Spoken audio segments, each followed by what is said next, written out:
चलिए नमस्कार साथियों, आप सभी का स्वागत है आज के क्लास में। और आज के क्लास में जैसा कि हम लोग डेली 2 बजे लाइव आते हैं, आज थोड़ा सा लेट हो गया कुछ वजह से।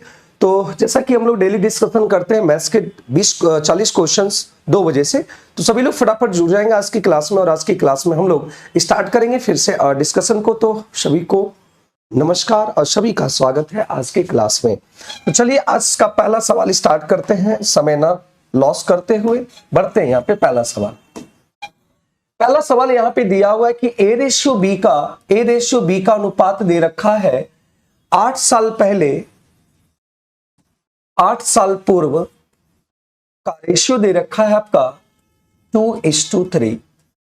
फिर बोला कि 4 वर्ष पहले इसका रेशियो दे रखा है 5:7। तो एक बात समझिए, क्रॉस प्रोडक्ट मेथड से हम ये कह सकते हैं कि 8 साल पहले और 4 साल पहले तो दोनों के बीच का डिफरेंस कितना है? 4 का है। अरे 8 साल पहले और 4 साल पहले दोनों के बीच का डिफरेंस 4 साल है, तो यहां पे +4 और यहां भी +4। तो यहां से क्या करेंगे, देखिएगा 7 दूनी 14, 5 तिया 15, ये दोनों का अंतर 1 है। और यहां पे दोनों का अंतर की अगर बात करें तो यहां पे 8 आएगा, 1 यूनिट का मान 8 आ गया। 1 यूनिट का मान 8 आया, तो यहां पे अगर बात करें तो 8 दूनी 16, एक का वर्ष, एक का आयु आ गया 16 साल, और 8 तिया 24, ये आ गया कितना?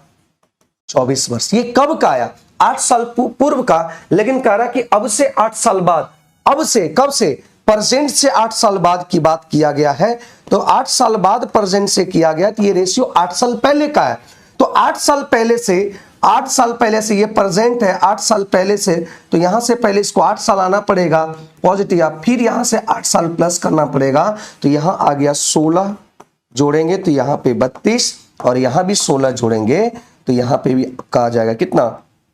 40। तो रेशियो हो जाएगा आपका कितना? 8 चौक 32 और 8 पंचे 40। Option number C is the right answer. C इसका सही आंसर आ गया। गुड आफ्टरनून सभी को, गुड आफ्टरनून। और ये आंसर आपके सामने आ गया।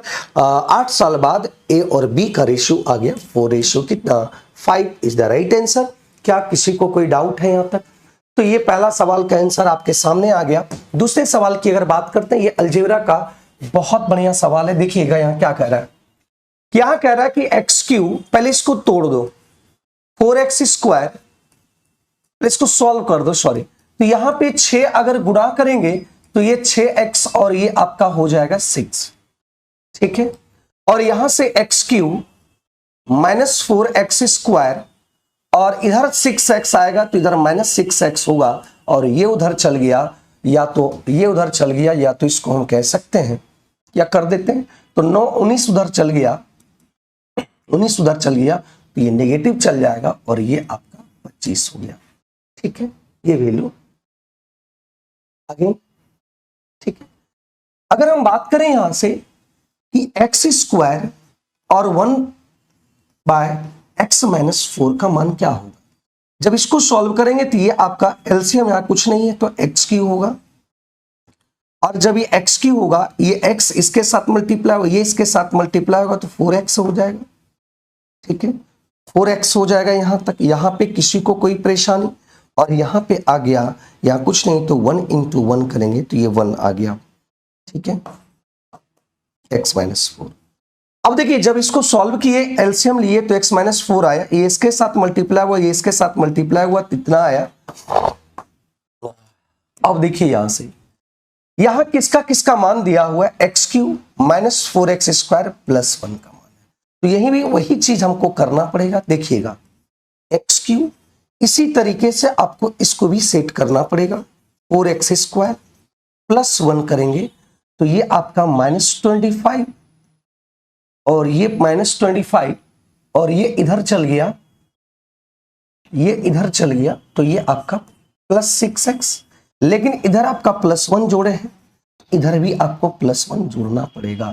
तो यहां से देखने की बात करें तो ये -25 में से 1 चल गया, तो ये 24 और +6x, ठीक है। तो यहां से इस पूरे वैल्यू का मान आपका ये दे रखा है, तो इसको अगर लिखेंगे 6x और -24 बटा x-4, तो यहां से 6 कॉमन लेंगे तो x-4 और बटा x-4, तो ये वाला आपका ये वाला टर्म खत्म हो गया, आंसर आपका 6 आ गया। तो किस तरीके से सवाल बन पाया इस चीज को आप देख पा रहे हैं। Class sir chapter by class आप पर ऐप पर होता है, आप पर होता है सर क्या मणिक चौधरी आपके क्लास जो होते हैं वो आपका शाम में 6:25 में आपका टॉपिक बाय चलता है। तो इस सवाल को देखो, ये सवाल को सॉल्व करने के लिए सवाल को सॉल्व करना पड़ा और जो पूछ रहा है उसको भी सॉल्व करना पड़ा, तभी सवाल का आंसर निकल पाया। यहां से अगर हम बात करें तो x³ - 4x² + 1, अगर ये +1 पूछ रहा है क्योंकि इसको जब सॉल्व किए तो ये इक्वेशन आया, तो यहां भी +1 चाहिए, तो +1 चाहिए तो यहां +1 चाहिए, तो ये सबको इधर भेज दिए तो -25 और ये माइनस था इधर +x कर दी +6x। यहां +1 अपने मन से ऐड करेंगे, यहां +1 अपने मन से ऐड किए तो यहां भी अपने मन से ऐड करना पड़ेगा, दोनों इक्वेशन को सेट करना पड़ेगा। हाँ, आज का जो सेट है उसमें दम है और उसमें मजा भी है, बहुत जबरदस्त तरीके से दिया हुआ है। 6 इसका राइट आंसर हो जाएगा। इस बात को आराम से देखेंगे। अब देखिए यहां पे दिया हुआ है, क्वेश्चन दिया हुआ है 3tan थीटा और ये 2√3 sin थीटा। एक बात समझिएगा, क्या हम tan थीटा को लिख सकते हैं sin theta by cos theta? बोलेगा जी हाँ सर लिख सकते हैं। अब एक बात बताइए, sin थीटा और ये sin थीटा खत्म हो गया। अब देखो यहां से अगर हम cos थीटा की बात करें, ये cos थीटा इधर चल गया, 3 बटा में चल जाएगा, तो 3 बटा आपका 2√3 आएगा। अब जब इसको मल्टीप्लाई करेंगे, कंजुगेट मल्टीप्लाई, तो ये आपका आ गया, ये कट जाएगा और ये आ गया √3/2 आ गया। और जब ये √3/2 आया, थीटा बराबर कितना आ गया? थीटा बराबर आपका 30 डिग्री आ गया। cos 30 डिग्री बराबर होता है √3/2। पूछ क्या रहा है आपके पास? पूछ रहा है 2 sin², 2 देखिएगा थीटा का मान 30 डिग्री आ गया, तो यहां पे रखेंगे, तो यहां पे अगर 30 डिग्री रखेंगे तो sin 30 डिग्री बराबर होता है 1/2, स्क्वायर करेंगे तो ये 1/4 आएगा और -3, ठीक है। तो यहां पे अगर बात करें 3 थीटा, तो 3 थीटा बात करेंगे तो 90, तो ये आपका 0 हो जाएगा। तो ये आपका देखिएगा 3 थीटा यहां पे 30 रखेंगे तो ये 3 तिया 90, 30 तिया 90, 90 आ जाएगा और 90 cos 90 बराबर 0 होता है, तो ये पूरा टर्म 0 हो जाएगा। आंसर आपका आ जाएगा 1/2, option number B, option number B, ठीक है, ऑप्शन नंबर बी, ठीक है मेरे भाई। तो ये इसका आंसर आ गया। सर सुबह जो 40 क्वेश्चन का मैथ टेस्ट होता है वो कहाँ मिलेगा? टेस्ट आपको एप्लीकेशन पे देना पड़ेगा शंभू दास, एप्लीकेशन पे आपको देना पड़ेगा, एप्लीकेशन पे आपको मिलेगा, ठीक है, एप्लीकेशन पे आपको जाके उसका मिलेगा, ठीक ना।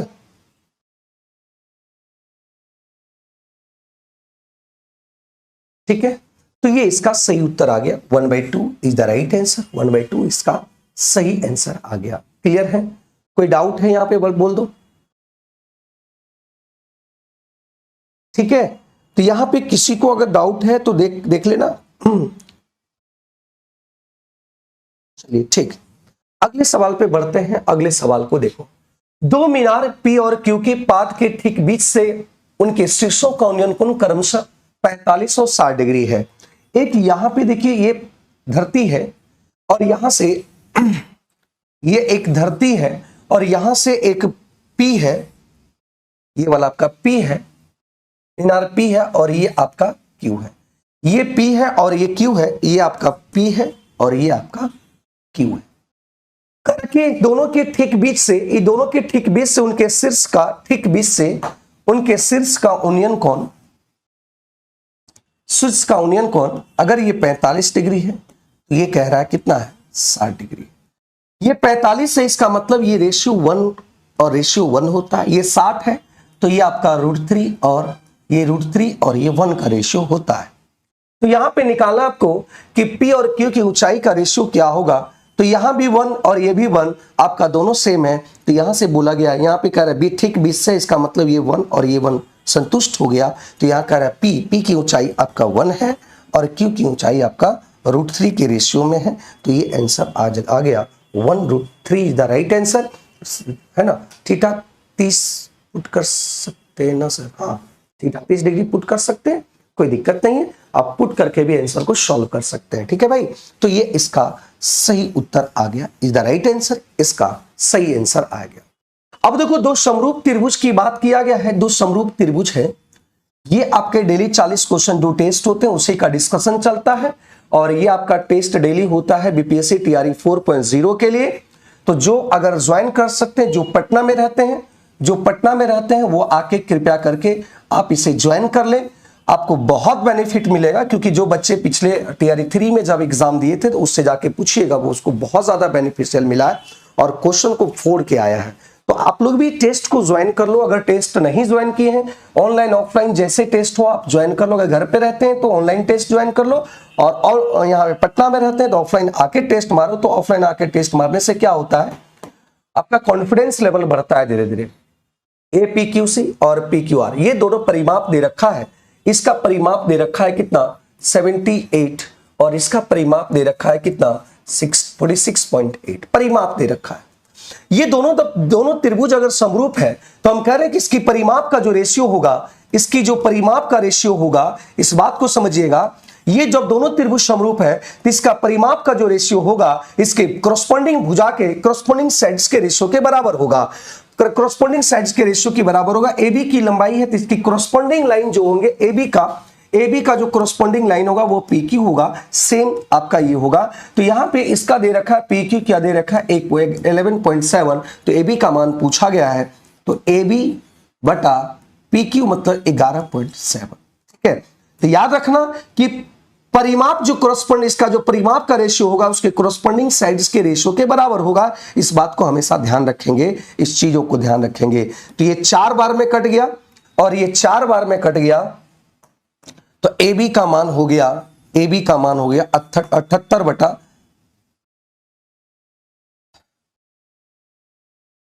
तो यहां से आ जाएगा 39 बटा 2, 39 बटा 2 आ जाएगा 19.5 इज द राइट आंसर। इसका सही उत्तर आ गया 19.5 is the right answer, option number C आ गया।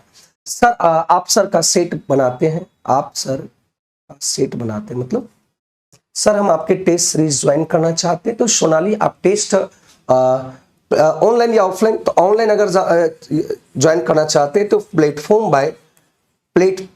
बाय नवीन कुमार सिंह ऐप डाउनलोड कर लीजिए, उसी पर जाके आपको टेस्ट मिलेगा, है ना, ये आपको जाके टेस्ट मिलेगा, आप उसको ज्वाइन कर लो मेरे भाई। अगर ऑनलाइन टेस्ट देना चाहते हैं तो आप क्लास लेना है सर, थोड़ा बात ठीक है। ऑफलाइन आना है तो ऑफलाइन आ जाइए, विकना पहाड़ी शेखपुर मोड़ पटना। ठीक है, अब देखो यहां से क्या बोला है, इस सवाल को समझिए। एक कस्बे में पुरुष और महिलाओं की कुल संख्या और पुरुषों की कुल संख्या मिलाकर आपका 70,000 है, बात को समझिएगा। लेकिन कह रहा है कि पुरुष की जनसंख्या में 6% की वृद्धि किया और महिलाओं की जनसंख्या में 4% की वृद्धि कर दिया जाए तो कस्बे में पुरुष और महिलाएं दोनों बढ़कर हो जाता है इतना। तो एक बात समझिएगा, वृद्धि कितना हुआ, तो वृद्धि हुआ, देखिएगा वृद्धि कितना हुआ 73,520 में से 70,000 अगर हम घटा देते हैं तो यहां पे आ गया 3520, ये आपका वृद्धि हुआ है, मतलब ये इंक्रीज हुआ है।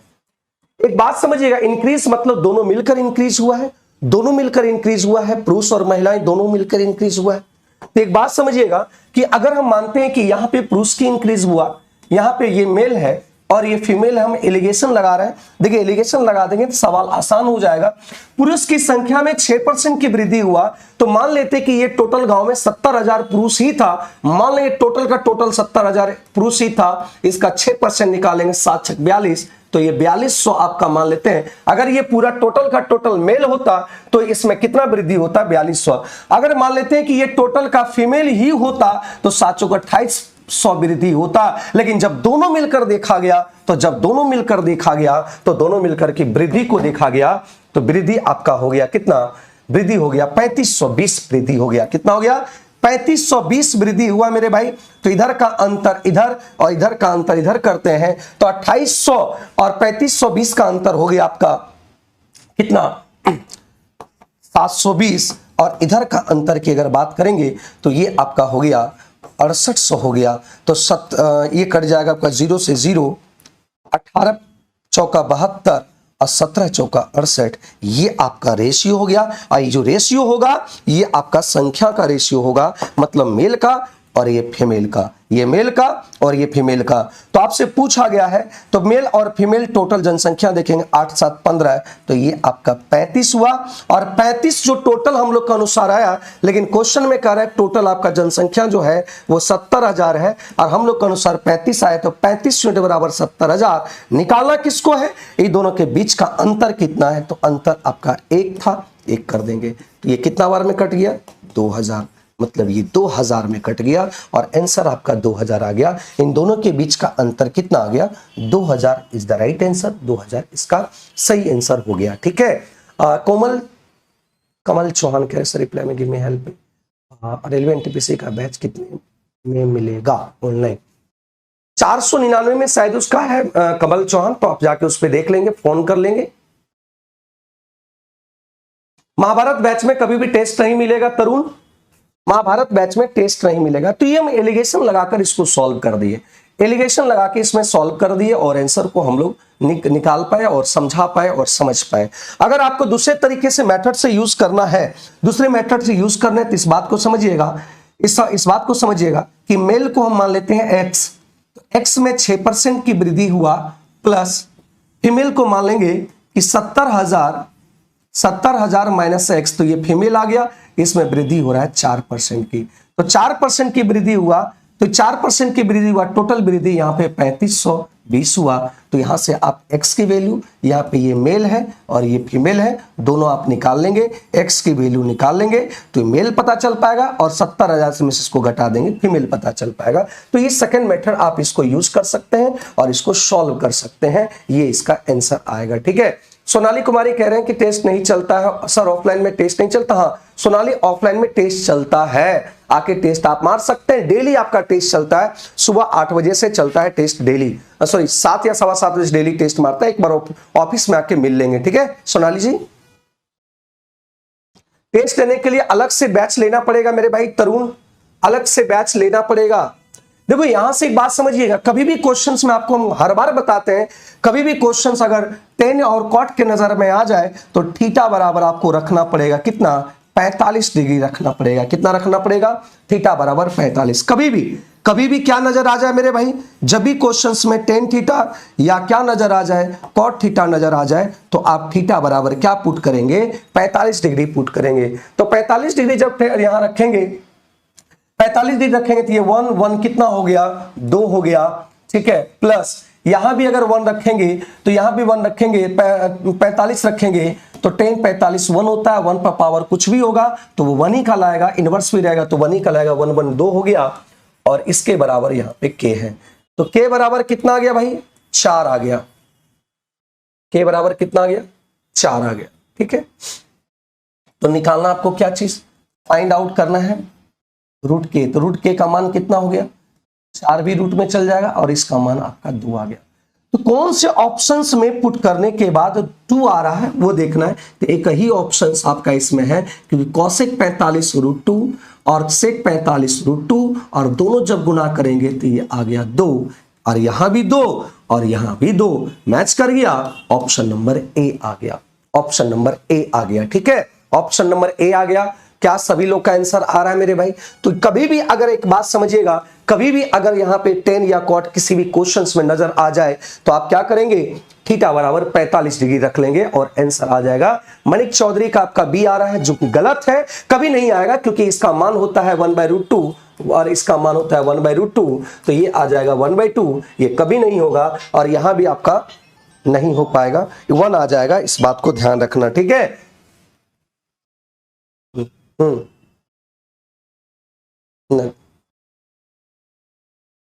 ठीक है, इस बात को ध्यान रखिएगा, कोई इशू यहां पे नहीं होगा, ए इसका सही आंसर आएगा। क्या आप लोगों से आंसर बन पा रहा है। आज के क्वेश्चन का लेवल बहुत बढ़िया था, आज का सेट मजेदार सेट है और आज लग रहा है कि ये सेट बहुत बहुत काबिल तारीफ सेट है। देखिए कह रहा है कि एक सर्कल है, ठीक है, एक सर्कल है, और एबीसी एक चाप है, एबीसी एक चाप है जो कि वृत्त के केंद्र पर 110 डिग्री का कोण बनाता है। जैसे यहां पे वृत्त का केंद्र मान लेते हैं वो है, एकदम देखिए वही बनाना है। यहां पे मान लेते हैं ए है और ए बी सी, ये आपको बनाता है क्या, केंद्र पर 110 डिग्री बनाता है। इसी तरीके से ए बी चाप होगा, बी चाप होगा यहाँ पे, और इसी तरीके से ये भी चाप होगा क्योंकि ए बी सी चाप है, ए बी चाप और बी सी चाप, और ये दोनों कह रहा है केंद्र पर बना रहा है एंगल कितना 110 का। सेटिस्फाई हो गया, जो कह रहा था वो सेटिस्फाई हो गया।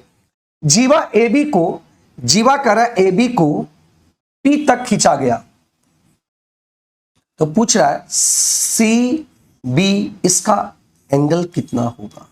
बहुत आसान है मेरे दोस्त, देखिएगा इस बात को समझिएगा, इस बात को आराम से समझने की कोशिश कीजिएगा।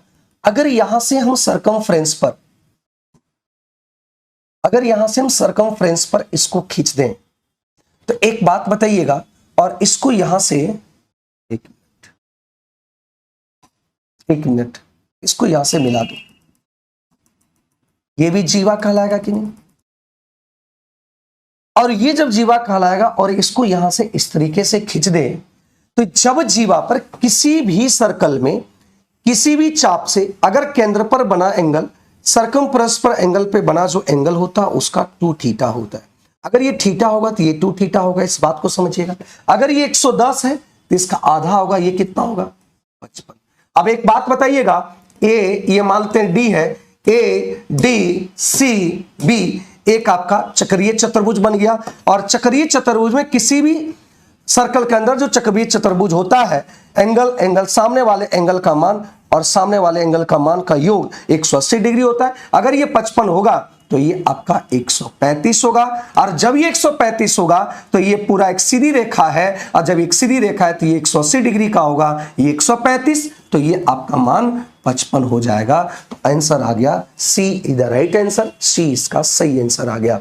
0 to इन्फिनिटी आपका 70 आ रहा है, जो कि एकदम गलत है। आंसर आपका आएगा सी 55 डिग्री। क्या इस बात को समझ पा रहे हैं मेरे दोस्त?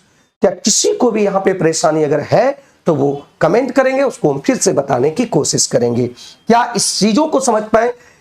इसमें क्या बोलते इसको, सर्कल में आपका एक लिमिट कॉन्सेप्ट होता है। अगर सर्कल की लिमिट कॉन्सेप्ट को, अगर पूरे कॉन्सेप्ट को, अगर लिमिट है उसी कॉन्सेप्ट को अगर अच्छे तरीके से आप माइंड में डाल लेंगे तो सवाल उससे बाहर कहीं नहीं जाएगा। इस बात को ध्यान रखना, ठीक है मेरे भाई।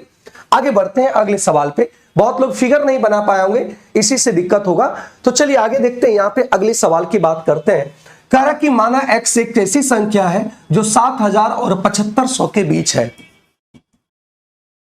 7000 और किसके बीच है?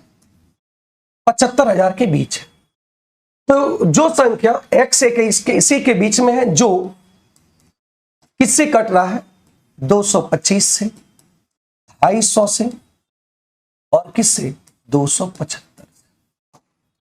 तो इसका तीनों का एलसीएम लेंगे, तो एलसीएम देखो लेने का तरीका क्या? सबसे बड़ा डिजिट 275 है। अगर सबसे बड़ा डिजिट 275 है तो यहां 7 5 12 2 14, मतलब ये 3 से नहीं कटेगा। जब ये 3 से नहीं कटेगा मतलब 25 से कटेगा। तो जब ये 25 यहां कॉमन है, यहां भी 25 कॉमन है और यहां भी 25 कॉमन है, तो 25 यहां इसको लेंगे तो 25 हटा दो, तो 25 हट जाएगा, तो यहां बचेगा 10, 10 यहां ले लिए। अब यहां लेना है 25 से, 25 यहां कॉमन है और 25 नमा, यहां पे 25 नमा होता है, 25 25 इसमें कॉमन है, 9 कॉमन नहीं है, 9 ले लिए। और इसको गुणा करेंगे तो यहां पे 9 5 45 और 9 7 63, 63 और 4 67 और 9 दूनी 18, 18 और 6, तो ये आ जाएगा 24750 इसका एलसीएम है। तो आप जिस तरीके से जानते हैं उस तरह से एलसीएम ले लेंगे। हम यहाँ पे क्या लिए? फैक्टर वाइज हम एलसीएम ले लिए, ये एलसीएम आएगा। लेकिन कह रहा है कि संख्या ये आपका x ये छोटी संख्या है, लेकिन कह रहा है कि 7000 और 75000 के बीच आना चाहिए। तो इसमें क्या गुणा कर दें? इसमें क्या गुणा कर दें? अगर इसमें कुछ भी गुणा करेंगे तो ये 225, 250, 775 से कटेगा ही, कोई इसमें इशू नहीं है। मतलब कितना भी गुणा कर देंगे तीनों से कटना बंद नहीं होगा, तो गुणा कर सकते हैं। या 7000 और 75000 के बीच लाना है तो इसको 3 गुना कर देंगे, देखिए आ जाएगा 3 गुना करेंगे 4, 5 तिया 15, 7 तिया 21, 22 और 4 तिया 12, 12 दो 14 और 3 दूनी 6, 6 1 7, ये 74,250 क्या 7,000 और 75,000 के बीच में है। मतलब यही आपका जो संख्या है क्या है, x है। तो यहां पे पूछ रहा है कि जब ये x को डिवाइड करेंगे तो रिमाइंडर 61 बचेगा, लेकिन ये जो आया है ये पूरी तरह से कट जा रहा है, रिमाइंडर 61 बचाना है तो 61 ऐड कर दो, तो ये आ गया आपका कितना, x का मान आ जाएगा तो 74, 1 6 5 11 2 1 3 आ गया। ये संख्या आ गया किसका, x का। तो यही अंकों का योग पूछ रहा है। तो 7 4 11 3 11 3 14 1 15 1 16, मतलब इसके अंकों का योग जो आया है, जो संख्या आप लिए हैं अंकों का योग आपका कितना आ गया, देख लो 16 आ गया। यही आंसर आएगा option number B, option number B. ठीक है, 9 नंबर छोड़ दिए हैं।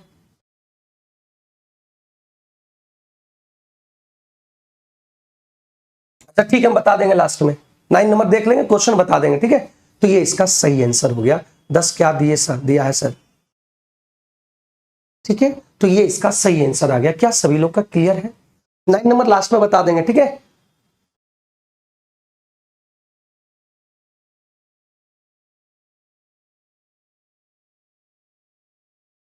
इससे कोई मतलब नहीं है। ओ यहां पे ओ केंद्र होगा, यहां पे 10 नहीं दिया है, यहां पे ओ दिया हुआ है। ठीक है, 10 नहीं दिया, ओ दिया हुआ है। ठीक है नीतीश, ओ दिया हुआ है। चलिए अब इस सवाल को समझिएगा, यह भी सवाल लाजवाब है। कर एक टैंक में 200 मीटर लंबा और 150 मीटर चौड़ा। देखो यहां से एक टैंक है, एकदम आराम से समझिएगा।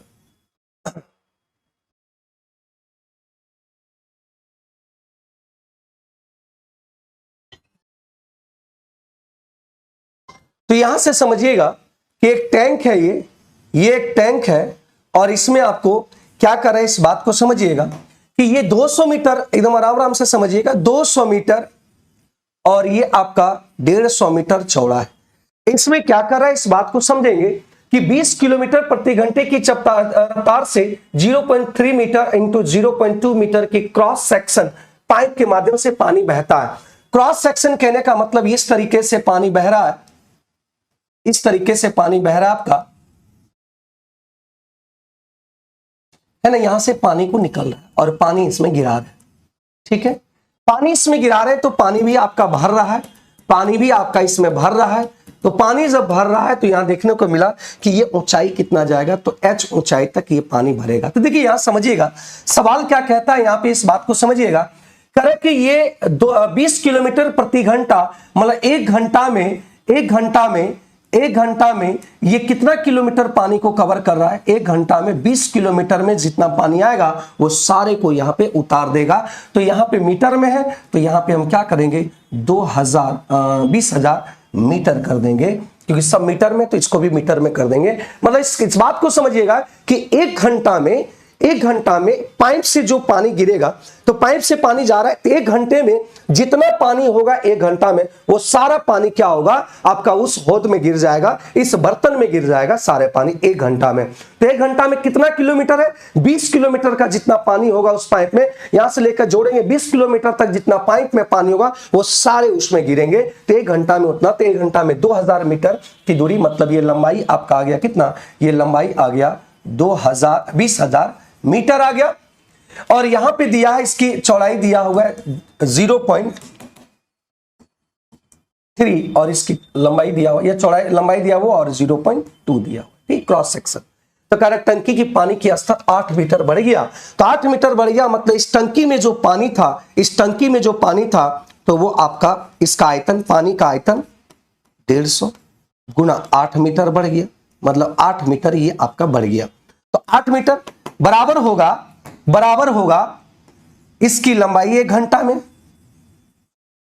20,000 और 0.3 और गुना 0.2। तो एक घंटा में इतना पानी, तो टी घंटा में कितना हो जाएगा, कितना समय में इसको पूरी तरह से भर देगा, कितना समय में इसको भर देगा, तो टी घंटा में इसको भर देगा, क्योंकि 1 घंटा में इतना भरेगा तो टी घंटा में इसको इतना भर देगा, तो दोनों का वॉल्यूम सेम हो जाएगा। तो इसमें आप सॉल्व कर लेंगे तो यहां से पॉइंट हटाएंगे, मीटर में आंसर, हाँ ठीक है, सॉल्व कर देंगे तो ये आपका कैंसल हो जाएगा, ठीक है। ये डबल जीरो इससे कट गया, ये 2 से कट गया, कोई दिक्कत नहीं,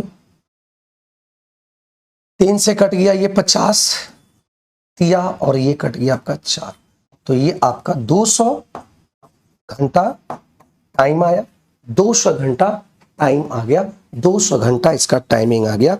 क्या इस बात को आप समझ पा रहे हैं? 200 घंटा इसका टाइमिंग आ गया। क्या यहाँ पे कोई दिक्कत है? तो इस चीज को आप समझ पाए और बेहतर तरीके से समझ पाए, और इसका आंसर टाइमिंग जो आ गया इतना, क्योंकि 1 घंटा में इतना भरेगा तो टी घंटा में कितना भरेगा इसकी बात कर रहा है। तो यहाँ टी घंटा में 200 घंटा, मतलब टी जो लगेगा इसको भरने में कितना समय लगेगा, 200 घंटा लगेगा। क्या इस बात को आप समझ पा रहे हैं? अगर कहीं पे कोई दिक्कत है तो आप बता सकते हैं, किसी को भी कोई भी परेशानी अगर है तो वो कह सकते हैं, और इसको हम लोग करने की कोशिश करेंगे। ये भी सवाल देखिए यहां क्या बोला है, छिन्नक के रूप में एक 35 सेंटीमीटर ऊंचे एक बाल्टी है, एक छिन्नक है ना, इस तरीके से बाल्टी होता है छिन्नक।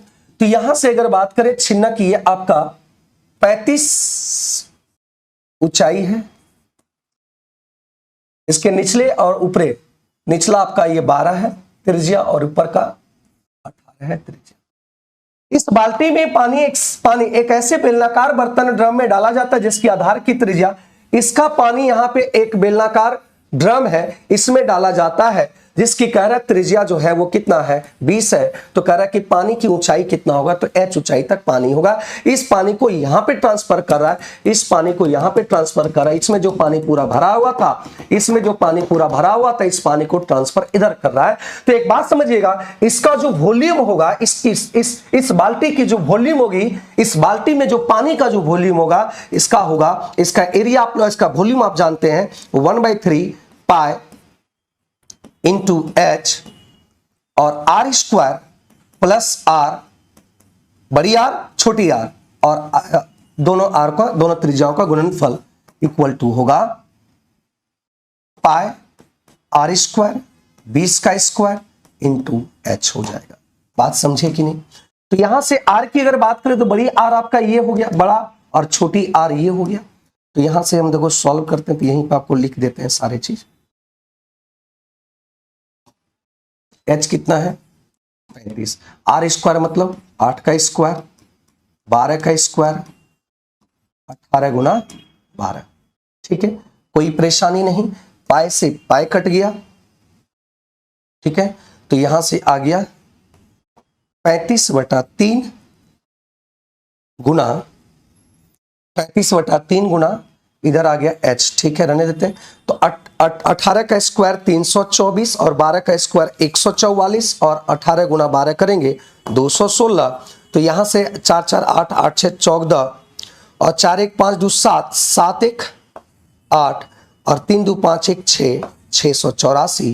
तो ये 684, और यहां पे आ जाएगा आपका 400 गुना, ठीक है। तो यहां से आप काटते हैं 7 पचे और 8 पंचे, ये काट दिए, ठीक है। और यहां से 4 से काटेंगे 20, 4 से इसको काटेंगे तो 17 चौका 68, ये आ गया। तो यहां से 7 गुना 7 इकाई 7, 7 7 49 9, 7 इकाई 7, और ये आ गया कितना 11/3, 3 दूनी 7। एच का मान कितना आ गया? आज का सेट कुछ ज्यादा ही ठोस, इतना ठोस पहली बार मिला। सब क्वेश्चन में संघर्ष था क्वेश्चन में सब में संघर्ष था ना। चलिए बहुत बढ़िया, आज क्वेश्चन में दम भी था। आज हमको भी डिस्कशन कराने में मजा आ रहा है ना, डिस्कशन कराने में भी हमको भी मजा आ रहा है। ऐसे छोटा छोटा क्वेश्चन दिया होता था तो डिस्कशन नहीं हो पाता था। तो एच का मान आप निकाल लेंगे तो बी इसका सही आंसर आ जाएगा। मतलब यहां से इसको डिवाइड करेंगे तो 19.95 आ जाएगा। इधर right answer option number B आ जाएगा। Good afternoon. ये हसीन सेंस गुड आफ्टरनून मेरे भाई। तो ये 12वां नंबर सवाल का आंसर ये था, बहुत बेहतरीन तरीके से था और ये आ गया। ठीक है, दूसरे छिन्नक की त्रिज्या नहीं होगा सर, दूसरे छिन्नक का त्रिज्या मतलब इसका वॉल्यूम ये होता है, देख लेना, इसका वॉल्यूम होता है 1/3 पाई एच और बड़ी आर स्क्वायर छोटी आर स्क्वायर और बड़ी आर छोटी आर का गुणनफल होता है। ठीक है नीतीश, देख लेना।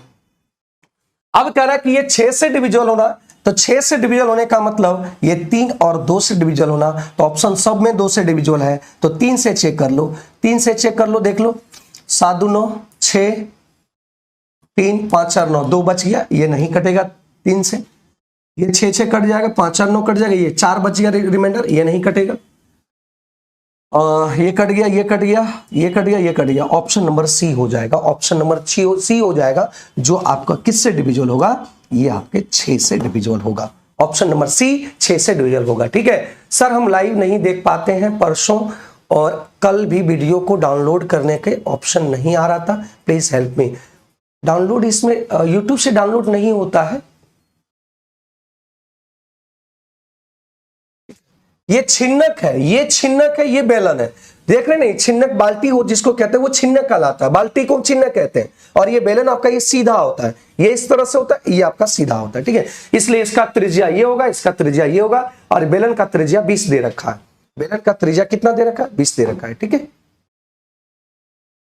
चलिए, अब देखिए यहां से सवाल कह रहा है कि एबीसी के बीच 31,866 रुपया बांटा गया है, किसके किसके बीच, ए बी सी के बीच। ए बी का रेशियो दिया हुआ है 9:2 कितना 8 रूप में बांटा गया है, और बीसी का दे रखा है, ए और सी का दे रखा है 4 रेशियो कितना 5। एक बात समझिएगा, ए यहां भी और ये यहां भी दोनों जगह कॉमन है, तो बताओ ए यहां भी और यहां भी दोनों जगह है, तो ए को दोनों बराबर होना पड़ेगा, तो यहां 4 गुना, यहां 9 गुना, तो यहां 4, तो यहां भी 4, यहां 9, तो यहां भी 9 करना पड़ेगा, यहां भी 9 करना पड़ेगा, तो ए का मान 36, बी का मान 8 चौक 32 और सी का मान 9 5 दोनों को जब जोड़ा जाए 5 6 5 11 2 13 4 113, तो 113 एबीसी में टोटल बांटा है 113, लेकिन कंफर्म वैल्यू 31,866 है, 113 यूनिट बराबर निकालना किसको है, ए बी का भाग कितना होगा, तो बी का भाग आपका इतना होगा। क्लियर है, यहां से बी का भाग इतना होगा, तो यहां पे आंसर आपका 8 से कटने वाला एक ही ऑप्शन है, तो आंसर हो जाएगा ये। ठीक है, क्योंकि यहाँ पे 32 से कट रहा है, तो 32 से कटने वाला मतलब 8 से कटने वाला एक ही ऑप्शन ये है, इसका सही आंसर हो जाएगा। डाउनलोड नहीं कर पा रहे हैं सर, तो डाउनलोड नहीं होता है भाई, एप्लीकेशन पे या तो यूट्यूब पे, बताओ यूट्यूब से डाउनलोड कैसे होगा, आप मैच आप एथी देख लो, उसके लिए फिर आपको क्या क्या करना पड़ता है वो डाउनलोड होता है, ऐसे डाउनलोड नहीं होता है। तो ये इसका सही आंसर आ गया। क्लियर है यहां तक, बताओ मेरे दोस्त, यहां तक कोई परेशानी है, बोलिए, यहां तक कोई भी परेशानी नहीं है, तो यहां पे ये आंसर आप निकाल लेना, आप सॉल्व कर लेना। ठीक है, चलिए आगे बढ़ते हैं। अब यहां से एक बात समझिएगा, सवाल को यहां से सवाल देखिए, यहां क्या कह सकते हैं कि अगर यहां से बताओ cot 46 डिग्री है, तो क्या हम इसको चेंज करके लिख सकते हैं tan स्क्वायर 44 डिग्री। जी हाँ सर। अब एक चीज बताओ, sec square theta minus tan square theta होता है आपका 1, लेकिन ये tan स्क्वायर थीटा और माइनस सेक स्क्वायर थीटा है, तो ये आपका पूरा वैल्यू हो जाएगा कितना, -3 में आएगा, ये पूरा वैल्यू आपका -3 में। और हम जानते हैं मेरे दोस्त कि sine square theta plus sine square theta 1 और साइन स्क्वायर थीटा 2 1 होता है कब, जब थीटा 1 और थीटा 2 90 डिग्री का होगा। तो यहां से ही देखो, बात समझो कि ये 28 और 62 आपका 90 डिग्री, तो ये आपका पूरा का पूरा आपका 1 कहलाएगा, मतलब ये आ गया आपका 2, क्योंकि 2 × 1 2 आ जाएगा। ठीक है, तो ये पहले सेक्शन का आ गया -3/2 प्लस। कोई दिक्कत यहां तक? हाँ वीडियो अपलोड हो जाएगा तब। फिर देखो यहां से cos 60 की अगर बात करते हैं तो cos 60 होता है 1/2 और 1/2 करते हैं तो cos 60 का मान 1/2 स्क्वायर है तो ये 1/4 हो गया, 2 इंटू 1/4 हो गया। और देखो ये पे 33 और ये tan 57 कट जाएगा क्योंकि आपका tan theta 1 into tan theta 2 ये 1 होगा। कब? जब थीटा 1 और थीटा 2 90 डिग्री का होगा, इस बात को ध्यान रखना। तो 33 हो गया 90, मतलब ये आपका कट जाएगा, स्क्वायर भी लगा रहेगा तो कोई दिक्कत नहीं है। अब देखो ये सेक स्क्वायर थीटा चेंज हो जाएगा, ये वाला आपका पूरा चेंज हो जाएगा किसमें? कॉसेक स्क्वायर थीटा और माइनस कॉट स्क्वायर थीटा होता है 1, तो यहां से नीचे 1 आ गया और ऊपर का सॉल्यूशन आ गया 1/2। तो इसको जब सॉल्व करेंगे तो यहां से आ जाएगा -2/2 और ये कट गया, आंसर आ गया -1। ऑप्शन नंबर ए आ गया। क्या सभी लोग का आंसर आ रहा है? ए आ रहा है, बहुत बढ़िया। सभी का आंसर ए आ रहा है, बहुत अच्छी बात है। ए इज द राइट आंसर। आज के क्वेश्चन में आपको लग रहा होगा कि अच्छा एक चीज आपसे पूछना चाहते हैं, मैक्सिमम लोग कितने क्वेश्चंस बनाए वो कमेंट करेंगे। मैक्सिमम कितने लोग क्वेश्चंस पूरा का पूरा बना पाए तो वो कमेंट करेंगे, ठीक है। अशोक का सी आ रहा है, गलत है भाई। अशोक जी क्वेश्चन आपका गलत है दोस्त, देख लीजिएगा। कागज का एक आयताकार शीट है,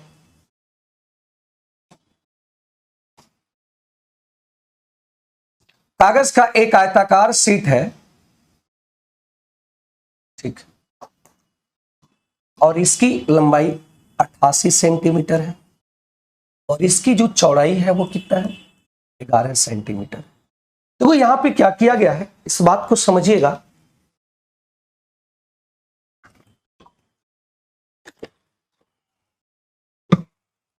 यहां पे एक बात समझिएगा, इसको फोल्ड किया गया, इस तरह से फोल्ड किया गया। कोई कागज का अगर टुकड़ा होगा, एक मिनट, कोई कागज का टुकड़ा हम लिए, ये आपका शीट है तो ये आपका एक आयताकार है, इसको इस तरह से फोल्ड किया गया है, इस तरीके से इसको फोल्ड किया गया, इस तरीके से इसको फोल्ड किया है कि एक आपका यहां पे सटा दिया और ये जब सट गया तो एक आपका बेलनाकार बन गया, एक बेलनाकार बन गया, एक बेलनाकार आकृति का बन गया। इसको सटाने के बाद तो बेलनाकार आकृति बन गया, इसको मोड़ दिया गया और इसका मोड़ जब दिया गया इस तरीके से तो ये आपका इस तरीके से एक फिगर बन गया। और इसको जो मोड़ा गया है वो कह रहा है कि चौड़ाई को लंबाई निकाल। यहां पे देखिए क्या कर रहा है, रोल करके बेलन बनाया जाता है जिसकी ऊंचाई कागज की चौड़ाई के बराबर है, जिसकी ऊंचाई जो है कागज की चौड़ाई के बराबर, मतलब इसको चौड़ाई के हिसाब से इधर से मोड़ा गया, ठीक है, इधर से आपका मोड़ा गया।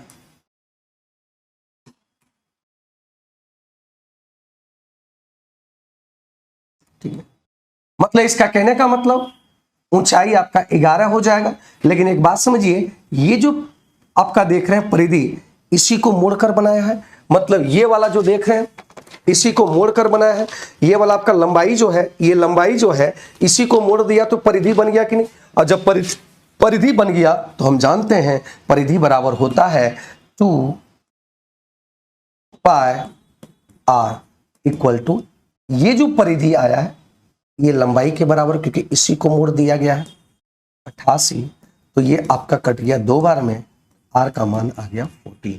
निकालना क्या है, कह रहा है इसका आयतन क्या होगा, इस तरह से बना, इसका वॉल्यूम क्या होगा, तो वॉल्यूम ऑफ सिलेंडर, इसका आ गया वॉल्यूम ऑफ सिलेंडर का मान आता है 22/7 और त्रिज्या 14 गुना 40 और हाइट आपका 11 है, तो ये कट गया 7 दूनी 14, तो 88 गुना 154, 8 चुक 32 यूनिट डिजिट आपका यहां पे कोई भी नहीं आएगा, देख लीजिएगा।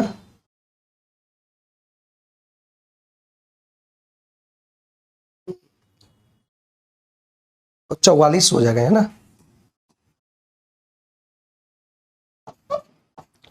4 चुक 16, 6 यूनिट और 15 चौका 60, 60 से थोड़ा सा ज्यादा, ये आंसर आ जाएगा। आप इसको गुणा कर लेना, देख लेना, गुणा करके यही आ जाएगा आंसर, ठीक है। ये आपका काम है, हम यहाँ पे टिक आउट कर दिए और बी का राइट आंसर। सभी का आंसर आ रहा है, बहुत अच्छी बात है, सभी का आंसर आ रहा है, बहुत बढ़िया। ठीक है भाई, आगे बढ़ते हैं अगले सवाल पे।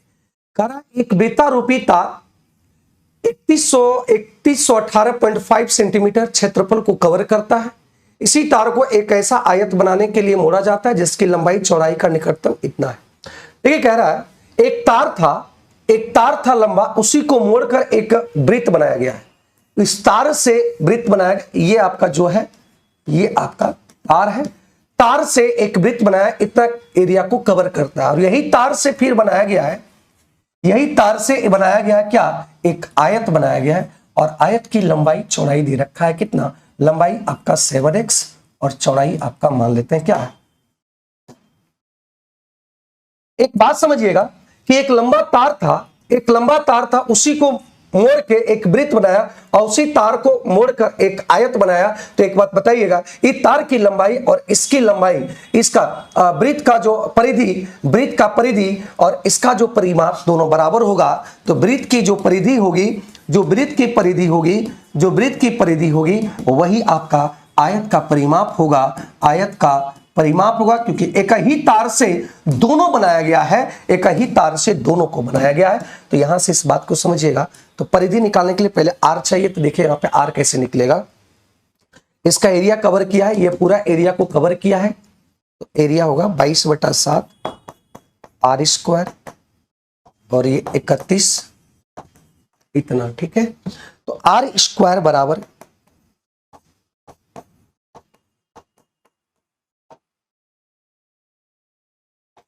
ठीक है।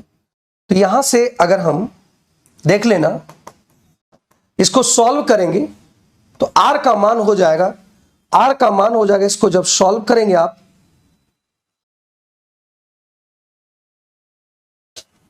इसको काटेंगे, कितना बार में कटेगा,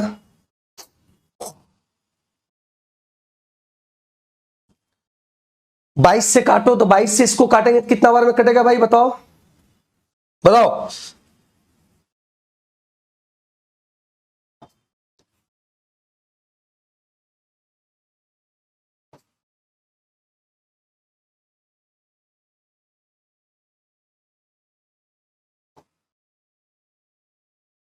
+ 5 इतना बार में कटेगा, देख लो,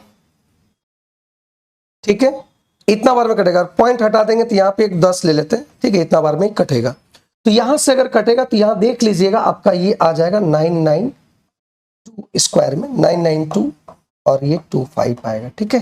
तो यहां से r बराबर हो जाएगा 25 का 5 और ये 31 गुना 32 होगा, 31 गुना 32 होगा, तो ये आपका आ गया ये इतना, r बराबर आ गया 31 पॉइंट, हाँ वो परिधि हुआ, और वो परिधि हुआ 31.5 आ गया, r बराबर आप देख लेना।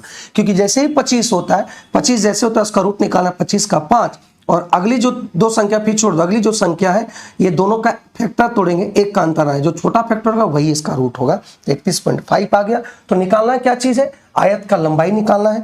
तो इसका यहाँ पे इसकी परिधि अगर बात करते हैं तो ये 22/7, ये 22/7 और इंटू इसकी परिधि होता है 2πr, r का मान कितना आ गया 31.5 और इसका परिधि होता है 2 इंटू लंबाई जो चौड़ाई, तो 7 4 11x होता है। तो यहां से 2 से 2 काट दिए, 7 से अगर काटते हैं तो 7 चौक 28 और 3 35, 7 5 35, ये आ गया 7 5 35, इसका सही आंसर आ गया 2। तो यहां से x बराबर आ गया कितना 9 आ गया। तो x बराबर जब 9 आया तो यहां पूछ रहा लंबाई, तो 9 7 63, ये आ गया 63, इसकी लंबाई 63 आ गया। Option number C, option number C is the right answer. आज सवाल में सही में बहुत ज्यादा ये कैलकुलेशन है और बहुत ज्यादा कॉन्सेप्ट है। तो चलिए बहुत मजा आ रहा है, बहुत बढ़िया, कुछ सीखने को मिल रहा है, तो बहुत अच्छा लगा इसके लेवल में। बहुत 2-3 दिन के बाद आज पता चला, बहुत सारे सेट के बाद आज पता चला कि क्वेश्चन का लेवल बहुत बढ़िया है, बहुत अच्छा है। ये सवाल देखो बहुत आसान है। यहां कह रहा है कि ये एक किसी का, ये जो लाइन देख रहे हैं ये लाइन का एक समीकरण होगा जो दिया हुआ है, और ये लाइन का एक समीकरण है, और ये एक लाइन का समीकरण दिया हुआ है जो दिया होगा। तो यहां से बोला कि यहां पे दोनों को प्रतिच्छेद कर रहा है 2:5 पर, अगर प्रतिच्छेद कर रहा है तो 2:5 पर प्रतिच्छेद कर रहा है। तो इस बात को समझिएगा कि ये जो वैल्यू है इस इक्वेशन को भी सेटिस्फाई करेगा और ये जो वैल्यू जहां कटान हो रहा है इसको भी सेटिस्फाई करेगा, दोनों इक्वेशन को सेटिस्फाई करेगा। तो यहां पे बस रख दो x का मान, अगर 2 रखते हैं 2 दूनी 4 और 5, यही सेटिस्फाई हो जाएगा, और 2 ये सेटिस्फाई होगा, सब में प्लस है, कभी सेटिस्फाई नहीं हो पाएगा। तो ऑप्शन नंबर ए इसका सही आंसर आ जाएगा, ऑप्शन नंबर ए इसका सही आंसर आ जाएगा। समझे बात की नहीं? इस इक्वेशन को और इस इक्वेशन को, दोनों इक्वेशन को कौन सेटिस्फाई करेगा? जहां पे कटान बिंदु है 2, 5, ये सेटिस्फाई करेगा। तो कौन से इक्वेशन को, आपका ये दोनों का इक्वेशन दिया हुआ है, तो कौन सा इक्वेशन को सेटिस्फाई कर रहा है? तो ए वाले इक्वेशन को सेटिस्फाई कर रहा है। इसका मतलब एक लाइन ये होगा और एक लाइन ये होगा। आपको ये नहीं पूछ रहा है कौन लाइन होगा, आपको टेंशन नहीं लेना, यहां लाइन दे रखा है, आपको सेटिस्फाई करा दिए तो आंसर आपका ए आ गया। बहुत आसान तरीके से आ गया, इस पे ज्यादा दिमाग लगाने की जरूरत नहीं है। कर एक रेलवे लाइन, एक यहां पे रेलवे लाइन है और यहां पे 5 स्टॉपेज है, 5 स्टॉपेज है ना, 1, 2, 3, 4, 5 स्टॉपेज है। तो रेलवे अधिकारियों के लिए आवश्यक विभिन्न यात्रा और टिकट की संख्या क्या होगा? तो एक अगर यहां से चलना स्टार्ट होता है, अगर कोई आदमी यहां से चलना होता है, यहां का टिकट कटा सकता है, यहां का कटा सकता है, यहां का कटा सकता है, यहां से कटा सकता है। इस तरीके से सब कितना बार कटा सकता है, तो इसका मान रखिएगा कि इसका होता है n-1। यहाँ पे n बराबर कितना है? 5 है। तो ये आपका होता है कितना टिकट कटा सकता है। टिकटों की जो संख्या होगी, ये फॉर्मूला होता है, n का मान 5 है और 5 में से 1 गया 4, तो ये आपका कितना हो गया? 20। मतलब यहां समझिएगा, ये आदमी यहां से कटाएगा, यहां कटाएगा, फिर ये आदमी यहां कटा सकता है, यहां कटा सकता है, यहां कटा सकता है, यहां कटा सकता है, फिर इसको पकड़ो। इसी तरीके से हर आदमी 4 जगह का टिकट कटा सकता है, हर आदमी 4 जगह का टिकट कटा सकता है। तो 5 आदमी है तो 5 कितना? 20 आंसर हो जाएगा। इसका सही आंसर ए हो जाएगा। ठीक है। किसी समद्विबाहु त्रिभुज का परिमाप 50 सेंटीमीटर दिया हुआ है।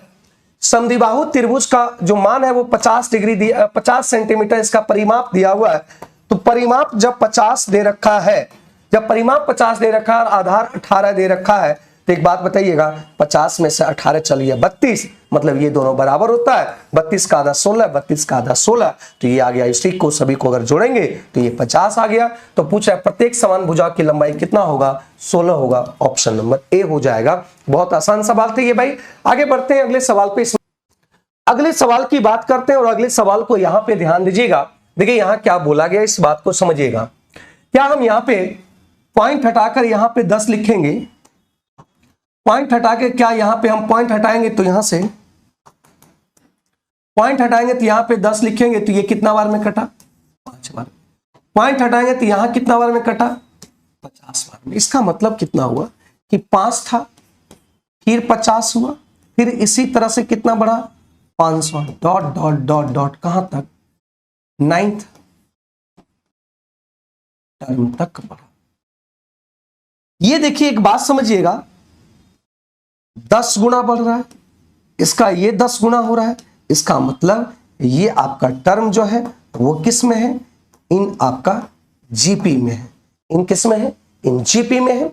और जब ये जीपी में है तो हम कह सकते हैं, जब ये जीपी में है और यहां पे आर जो है 1 से बड़ा है, आर मतलब आर का मान ये होगा। ठीक है, रेशियो। तो जब ये जीपी में है तो फॉर्मूला होता है आपका 9 टर्म पदों का मान क्या होगा? योगफल। तो Sn बराबर होगा a इंटू आर पर पावर n-1 और r-1। a का मान कितना है? a का मान फर्स्ट टर्म आपका a हो गया 5, r पर पावर 10, r कितना है? r कितना है? 10 है, और 10 n का मान कितना है? 9 है, और ये -1 बटा 10 में से 1 गया ये। देखिएगा अब यहां पे देखो, 10 पे 1 पर पावर कितना 0 हो जाएगा? 9 0, और 9 0 में 1 घटेगा तो यहां पे कितना हो गया? 9 को 9 हो जाएगा, 3 3 6, 9 को 9, और बटा में जब ये 9 से कटेगा, इसको सॉल्यूशन कर लें। 10 पर पावर 9 है तो मतलब 10 पर पावर 9 जीरो होगा। इसका कहने का मतलब 1 पर पावर एक का एक मतलब 1 पर 10 गो जीरो होगा और 10 गो जीरो में से 1 घटाएंगे तो 9 गो 9 होगा और ये कट जाएगा 1 1 1 1 1 1 1 1 1 और यही गुना होगा 5 5। आंसर आ गया 3 3 6 4 हो गया क्या? ये आ गया आंसर ऑप्शन नंबर बी आ गया। ऑप्शन नंबर क्या आ गया भाई? बी आ गया। बी इसका सही उत्तर आ गया। ठीक है, अगली सवाल की बात करते हैं। एक शंक्वाकार टेंट में 25 व्यक्तियों को बैठाना है। अब प्रत्येक व्यक्ति को 4 मीटर जगह और सांस लेने के लिए 80 मीटर की हवा चाहिए, तो टेंट की ऊंचाई कितना चाहिए?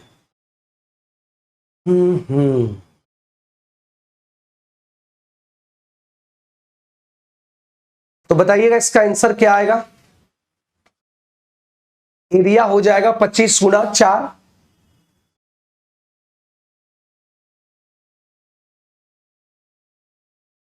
बताइएगा एरिया आपका हो जाएगा कितना? 25 गुना 4।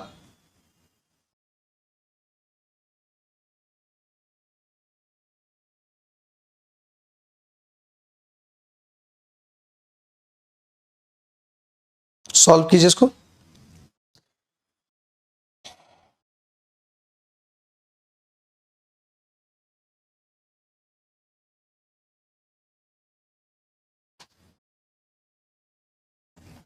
चलिए देखिए, करेक्ट शंक्वाकार टेंट में 25 व्यक्ति को बैठाना और प्रत्येक व्यक्ति 4 मीटर जगह घेरता है।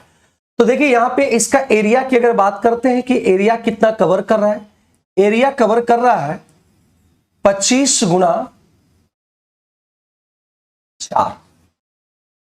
4 मीटर मतलब प्रत्येक व्यक्ति एक शंक्वाकार टेंट में बैठे हुए हैं। ठीक है, शंक्वाकार टेंट में बैठे हुए मतलब एक गोलाकार टाइप का बैठा हुआ है।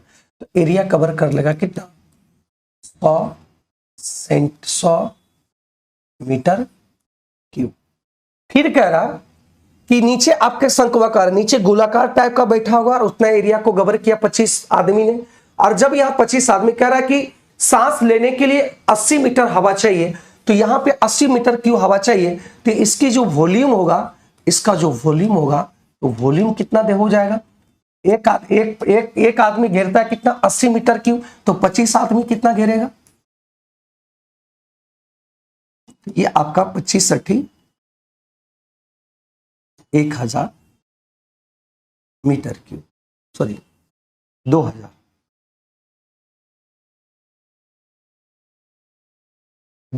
Metre cube. अब एक बात समझिएगा, वॉल्यूम की अगर बात करते तो वॉल्यूम क्या होता है इसका?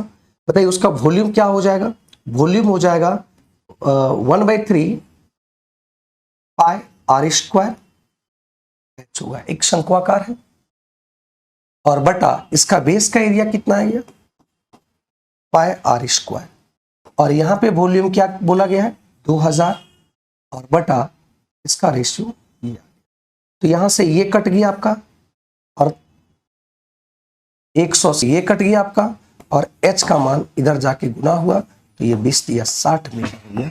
h का मान आ गया 20 या 60। इधर right answer option number B. Option number कितना आ गया? बी इसका सही उत्तर आ गया। कोई दिक्कत? मतलब यहां पे बोला कि जो शंकु है इसका पहले जो नीचे जो बैठा हुआ व्यक्ति 25 आदमी बैठता है, तो एक आदमी बैठता है तो 4 meter cube 4 meter square cover करते एरिया को। तो 25 आदमी कितना एरिया कवर करेगा? तो 25 आदमी इतना कवर एरिया करेगा। अब जब ये 25 आदमी एरिया कवर किया, अब वॉल्यूम की बात करें, एक व्यक्ति 80 मीटर क्यूब वॉल्यूम को कवर करता है, तो वॉल्यूम आ गया इतना निकाले। तो जब वॉल्यूम निकाले तो ये आपका 25 आदमी का आ गया। तो वॉल्यूम हम लोग का अनुसार इतना, एरिया इसका हम लोग का अनुसार इतना, इन दोनों का रेशियो इन दोनों के रेशियो के बराबर होगा। H बराबर 60 आंसर निकाल दिए। ठीक है, एक व्यक्ति 1200 प्रति बैग की दर से चीनी 12 बैग खरीदता है। 1200 गुना 12 प्लस अब 1500 8 बैग खरीदता है। टोटल बैग का दाम पता चल पाया। और 2100 में ये 10 बैग खरीदता है, चीनी खरीदता है। तो ये टोटल बैग में जितना खरीदा उतना आपका दाम आ गया और इसको संख्या से डिवाइड कर देंगे तो औसत आ जाएगा। तो 12 8 20 10 30 हो जाएगा। ठीक है, देखिए कैलकुलेशन यहीं शॉर्ट कर सकते हैं, 0 0 0 कॉमन होके कट गया। ठीक है, 3 से देखिए, 3 से कॉमन काटेंगे तो 3 से कॉमन हो जाएगा 40 दिया, कॉमन लेंगे, फिर ये 50, 3 कॉमन लिए 50 से कट गया, और 3 से काटे तो ये आपका हो गया कितना, 700। कितना से कट गया, 700 से। तो यहां से हो जाएगा 12 चौक 48, 8 पंचे 40, और यहां आ गया 700। तो टोटल आ जाएगा 7 4 11, 11 4 15, 1580। ऑप्शन नंबर ये आ गया। ठीक है,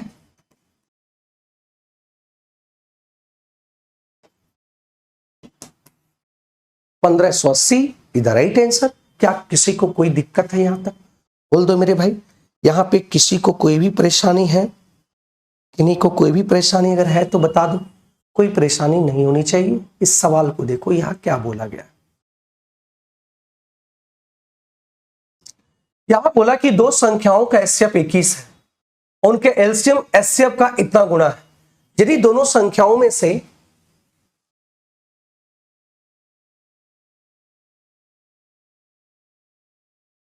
इक्कीस, एक चीज डायरेक्ट भी आप कह सकते थे, लेकिन यहाँ पे डायरेक्ट करेंगे क्योंकि यहाँ पे दिया नन ऑफ दिस भी दिया है और मोर देन वन ऑफ भी दिया हुआ है, दोनों हो सकता है। तो यहां से एक काम करेंगे कि दो संख्याओं का एचसीएफ 21 दिया है और एलसीएम एचसीएफ का इतना गुना है। चलिए देखिए, अगर दो संख्या दिया हुआ है ये आपका 21,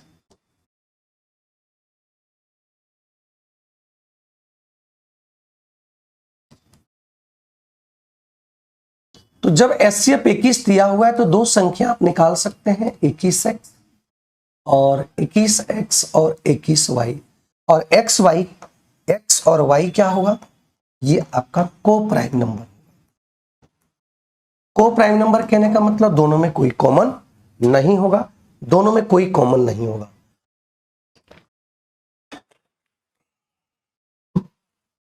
सत्रह नहीं होगा आंसर। अब बताइए, हम जानते हैं कि product of two numbers equal to LCM into HCF होता है। तो यहां से 21x इंटू 21y बराबर होगा एलसीएम। कह रहा है कि एलसीएम जो है इसका 21 गुना है। इसका जब 21 गुना है तो ये आपका 21 है, और इसका 21 गुना है 221 गुना है। तो जब ये 21 है तो ये आपका 221 गुना कितना होगा, 21 होगा कि नहीं। इससे कह रहा है 221 गुना है, ये कर दिए, 21 से 21 कट गया, 21 से 21 कट गया। यहां से एक्स वाई की अगर बात करें तो इसको ऐसे फैक्टर तोड़ना है, कोई कॉमन नहीं होना चाहिए क्योंकि एक्स वाई को प्राइम है। तो यहां से इसको फैक्टर तोड़ेंगे, 13 गुना 17। देखिए तो 13 गुना 17 अगर तोड़ते हैं तो क्या यही आएगा, देख लो मेरे भाई, 13 का 13 और 91, ठीक, इतना आ गया। मतलब x की मान जो होगा वो 13 हो गया और y की मान हो गया कितना, 17। जो संख्या होगा वो 21x, तो 21 गुना कितना करेंगे, 21 गुना 13 करेंगे। तो 13 का 13, 13 दूनी 26, एक यहाँ पे आ गया कितना, 27। और 21 गुना y करेंगे तो यहां से आ जाएगा 21 गुना 17, तो 17 का 17 और 17 दूनी 34, 34 एक 35 आ गया। तो यहां कह रहा है देखो कि यदि दोनों संख्याओं में से 200 और 300 के बीच हो तो दूसरी संख्या निकालना। तो 200 और 300 के बीच ये है, इससे हमको कोई मतलब नहीं, दूसरा संख्या फाइंड आउट करना है। तो दूसरा संख्या ये हुआ, और इसी के पूछ रहा अंकों का योग क्या होगा। तो 5 7 5 12 3 15 अंकों का योग ये आ गया, 3 + 5 + 7, ये आपका 15 इधर राइट आंसर, 15 इसका सही आंसर आ गया। अंजलि राजपूत का 25 आ रहा है, गलत है क्या, 25 आ रहा है, गलत है आपका 25। डियर जेंट्स बॉयज आपका भी गलत, 24 का ठीक है, 15 ठीक है आपका सही है। अंजलि ठीक है भाई, 15 बहुत बढ़िया। तो ये इसका सही आंसर आ गया। क्या कोई दिक्कत है यहाँ पे, किसी को कोई भी परेशानी अगर है तो बता सकते हैं, बोलो कोई डाउट नहीं है यहाँ पे।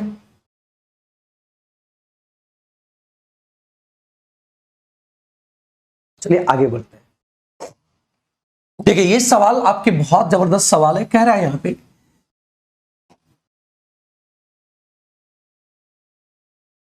आज का जो टेस्ट है बहुत जबरदस्त है, और जो भी मारना चाहते हैं टेस्ट, वो आप टेस्ट मार सकते हैं कि आपके एग्जाम के में चार चांद लगा देगा ये टेस्ट, क्योंकि सारे क्वेश्चंस आपके ऐसे ऐसे क्वेश्चंस होंगे, जीरो लेवल से हाई लेवल के क्वेश्चंस आपके पेपर में होंगे, तो मजा आएगा। तो इस चीजों को आप थोड़ा सा ध्यान रखेंगे, और जिसको अगर जो पटना में है वो टेस्ट आके मार सकते हैं, इस है ना, टेस्ट मारेंगे तो आपको आपकी जो तैयारी में वो एक अच्छे तरीके लेवल तक पहुंचा देगा, इस बात को समझिएगा। ये एक बार पृथ्वी मान लेते हैं, और ये पृथ्वी में आपका जानते हैं कि पृथ्वी में आपका जो होता है, पृथ्वी हम मान लेते हैं, तो पृथ्वी में यहां पे पृथ्वी दो भाग में होता है। एक भाग को ऊपर को बोलते हैं नॉर्थ पोल, और नीचे को बोलते हैं साउथ पोल। इसको उत्तरी गोलार्ध और इसको दक्षिणी गोलार्ध बोलते हैं। अब एक बात समझिएगा, एकदम आराम से समझने की कोशिश कीजिए। कहा कि भूमि और जल का अनुपात 1:2 है। यहां पे बोला है कि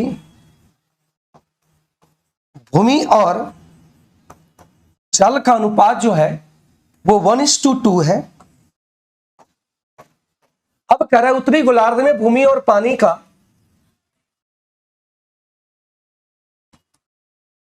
अनुपात बोला गया है 2:7। वहां 27 दिया हुआ, वो समझो 2:7 है।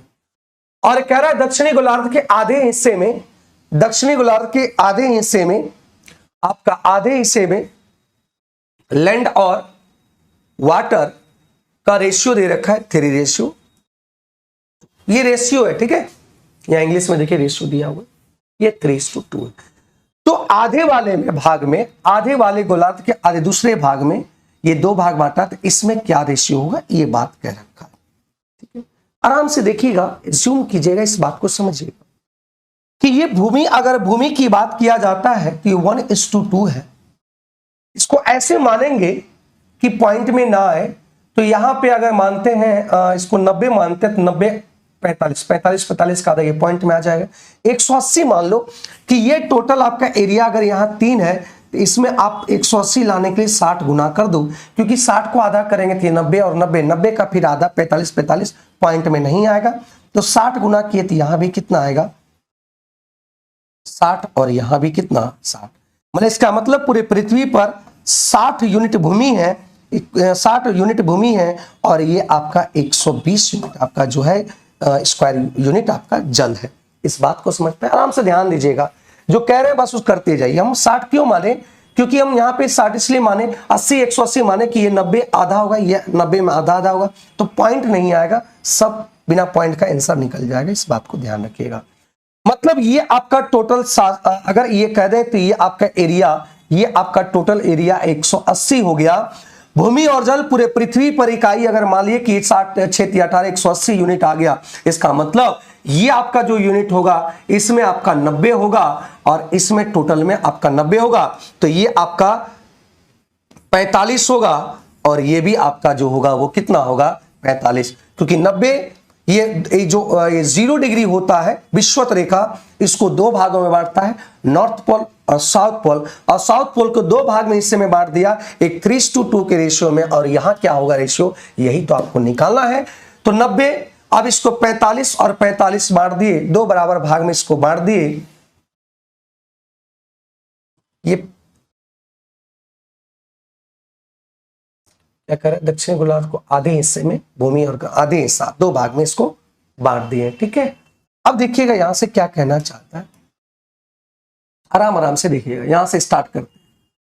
7 2 9, यहां 90, ये टोटल इकाई 90 है, और यहां कह रहा है 9 है, तो गलत बात है, यहां 90 कह रहा है या 9 ही कह रहा है, 1 0 यहां बैठा दो, तो यहां भी 1 0 और यहां भी 0, भूमि कितना हो गया 20, और भूमि टोटल 60 है और यहां 20 है, इसका मतलब भूमि यहां और यहां हो जाएगा, जो बचा हुआ 40, मतलब इसमें से अगर 20 घटा देंगे तो बचा कितना 40, ये कहां जाएगा, ये साउथ पोल में 40 जाएगा। अब देखिए कहां जाएगा साउथ पोल में, ये टोटल लैंड और वाटर का कितना है, इसमें आधा हिस्सा में, तो यहां बोला 3 2, लेकिन यहां कितना है, कह रहा है ये 45 इकाई है, लेकिन टोटल एरिया 5 है, तो यहां कितना गुना करेंगे 9, अगर यहां 9 गुना किए, यहां भी 9, यहां भी 9, तो 9 तिया कितना हुआ 27, और 9 दूनी कितना हुआ, ये 18 आ गया। मतलब इस हिस्से में लैंड आपका 27 है और वाटर 18 में है। तो यहां से अब देखिएगा 40 में से 40 में से 27, ये टोटल खत्म हो गया उधर वाला बात। 60 में से 20 घटा दिए, तो यहां भूमि की अगर बात करें तो 40 भूमि दोनों बचा हुआ है, जहां भूमि इसमें आ गया 27, तो यहां पे भूमि कितना होगा, 13 हो गया। ये भूमि आपका 13 हो गया। अब वाटर की बात करते हैं, वाटर 120 और यहां 70 चल गया, तो इसमें से 70 घटा दो तो बचा कितना मेरे भाई, तो ये 70 घटा देंगे तो बचा 50। अब ये 50 बचा, तो 50 में से देख रहे हैं कि आधे हिस्सा में वाटर 18 चल गया, तो यहां पे कितना होगा, 32 होगा। तो यहां पे पूछ रहा है कि पानी का अनुपात खोजे दक्षिण गोलार्ध के दूसरे भाग का भूमिगत कितना होगा। तो उल्टा पूछ रहा है, पानी पहले, तो पानी पहले और ये लैंड। तो आंसर आ गया ए, इसका सही आंसर आ गया ए, इसका सही आंसर आ गया। क्या इस बात को समझ पाए, क्लियर हुआ यहां की नहीं, बोलिए मेरे भाई। देखिए सब आराम से बैठ गया। अगर 90 लेते हैं, इसको 90 मानते हैं, तो ये 90 45 45 आधा आधा 22.5 22.5 दिक्कत हो जाता, सॉल्व करने में आपको परेशानी आता है। एक बार ठीक से एक बार अच्छे से इसको एक बार देख लीजिएगा, तो आपको और भी बढ़िया तरीके से पता चल पाएगा। जैसे ही वीडियो एंड होगा, एक बार अच्छे तरीके से इसको देख लेंगे, ठीक है। 2.5 किलो चीनी वाले कीमत 125 है, तो 1 केजी का दाम कितना है, 1 केजी का दाम हो जाएगा 2.5 किलो का दाम, तो 1 केजी का दाम आपका हो जाएगा 50, ठीक है। 2.5 किलो का दाम हो जाएगा ना, तो ये आपका 125 है, 2.5 किलो पॉइंट हटाएंगे, तो ये आपका कितना हो गया, ठीक है। अब आगे देखिएगा, कर 9 किलो चावल की कीमत 4 किलो दाल के बराबर है। तो 9 किलो चावल के दाम, कह रहा कि 9 किलो चावल की कीमत 4 किलो दाल के बराबर है, तो 1 केजी दाल का बराबर 1 केजी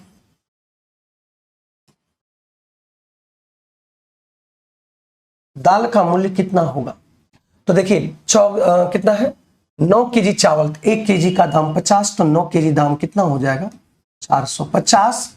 और ये कह रहा है 4 केजी का जितना दाम है उतना 9 केजी चावल का है, तो 1 केजी का दाम क्या करेंगे, 4 से इसको डिवाइड कर देंगे, तो 1 केजी दाल का मूल्य आ गया। अच्छा ठीक है, बता देते हैं। अब एक बात समझिएगा, कह रहा कि 14 किलो दाल की कीमत, यहां ध्यान रखिएगा, 14 किलो दाल की कीमत 1.5 किलो चाय के बराबर है। तो यहां पे देखिएगा 14 किलो दाल के बराबर कितना दाल बोला है, 14 किलो दाल। तो 14 किलो दाल निकालने की अगर कोशिश करेंगे, तो 1 केजी का दाल, 1 केजी दाल का दाम इतना है, तो 14 केजी दाल मतलब ये आपका 14 केजी दाल की कीमत जो होगा वो कह रहा है 1.5 केजी चीनी के बराबर है। तो 1.5 केजी चीनी का मतलब 1 केजी चाय का, तो 1 केजी निकालना, तो यहां क्या करेंगे,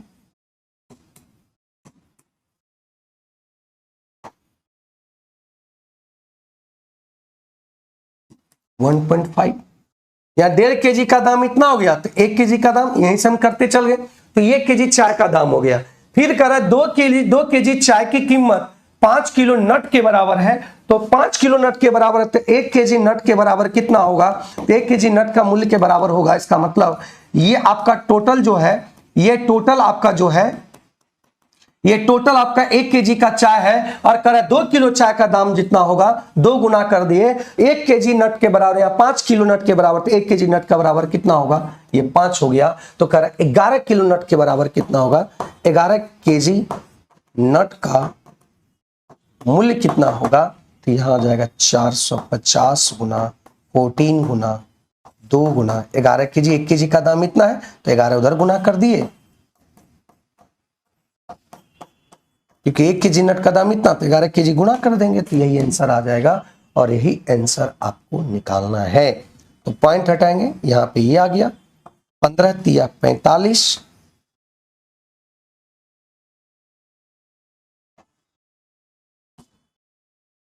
6 बार में,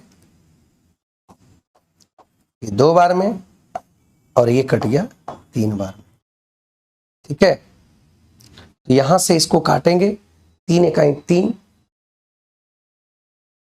14 42, यूनिट डिजिट आपका 2 हो जाएगा, तो हमको लगता है 4600 आंसर आ जाएगा। 4620 आ जाएगा, ये आंसर आ जाएगा कैलकुलेशन। ठीक है, चलिए ये भी सवाल आपके दमदार थे, ये भी सवाल आपके दमदार थे।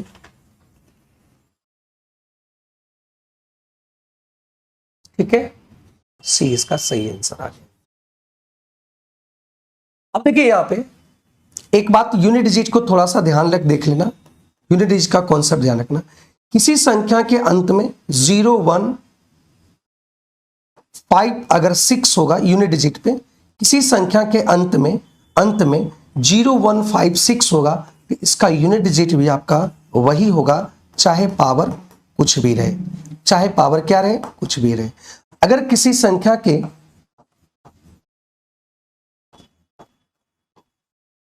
इवन नंबर पर पावर 4 या 4 का मल्टीपल रहेगा, 4 का या 4 का मल्टीपल रहेगा, तो उसका यूनिट डिजिट आपका क्या होगा, 6 होगा। किसी भी ऑड नंबर पर पावर 4 या 4 का मल्टीपल होगा, तो उसका यूनिट डिजिट 1 होता है। तो यहां से एक बात समझिएगा, ये आपका इधर से कोई मतलब नहीं, 7 है और ये 4 का मल्टीपल नहीं है, तो 4 से इसको डिवाइड करो, तो 4 से इसको डिवाइड कर रिमाइंडर 1 बचेगा, मतलब इसका जो बेस का यूनिट डिजिट है 7, उस पर पावर चढ़ा दो। फिर देखेंगे यहां पे ऑड नंबर, लेकिन ये 4 का मल्टीपल है, 4 से इसको डिवाइड करेंगे तो यहां पे रिमाइंडर आपका 3 बच गया, तो 9 पर पावर कितना कर दो, 3 कर दो। अब देखो ये आपका इवन नंबर है और ये 4 का मल्टीपल है, 4 से ये कट रहा है, इसका मतलब इसका यूनिट डिजिट डायरेक्ट कितना हो जाएगा, 6। ये कॉन्सेप्ट से, और ये आपका इवन नंबर है और 4 का ये मल्टीपल देख रहे हैं, पावर 4 का मल्टीपल है, तो इवन नंबर पर पावर 4 का मल्टीपल होता है, तो यूनिट डिजिट आपका 6 होता है। 7 का 7 गुना 9 और 6 गुना 6, ये आपका 6, 963 8 आ जाएगा, यूनिट डिजिट आपका कितना आ गया, 8 आ गया। आंसर ऑप्शन नंबर सी 8 आ जाएगा। जो भी सवाल आपका अगर मान लेते हैं कि जो नहीं समझ पाए तो वो आप लास्ट में पूछ लेना, लास्ट में पूछना, उसको मैं फिर से बताने की कोशिश करूंगा। ठीक है, नहीं तो एक बार क्वेश्चन फिर से जाके एक बार रिपीटेशन कर लेना, क्या दिक्कत है। करेक्ट, 100 वस्तुओं से 25 वस्तु 25% लाभ पर, तो देखो 100 वस्तु में से 25 वस्तु और 75 वस्तु, इसको कह रहा है, इसको काट दो पहले, कौन सा रेशियो में, कोई फर्क नहीं पड़ता है इसका।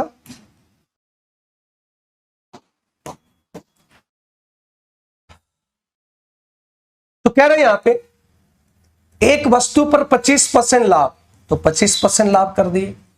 कह रहा कि दूसरे जो शेष वस्तु बचा उस पर हानि कर देंगे, निगेटिव है तो हानि कर दिए, तो ये आपका 25%। तो टोटल पे कितना हो, तो 3 दू कितना हो गया, 4 से इसको डिवाइड कर देंगे, तो टोटल लाभ परसेंट निकल जाएगा, ओवरऑल लाभ परसेंट निकल जाएगा। 25 दिया 75, हानि या लाभ जो भी होगा हानि ही होगा, तो दिया 75 50/4, तो मतलब ये आ गया 12.5%। माइनस का मतलब होता है हानि, माइनस का मतलब होता है, माइनस किसको सिंबल देता है, हानि को देता है।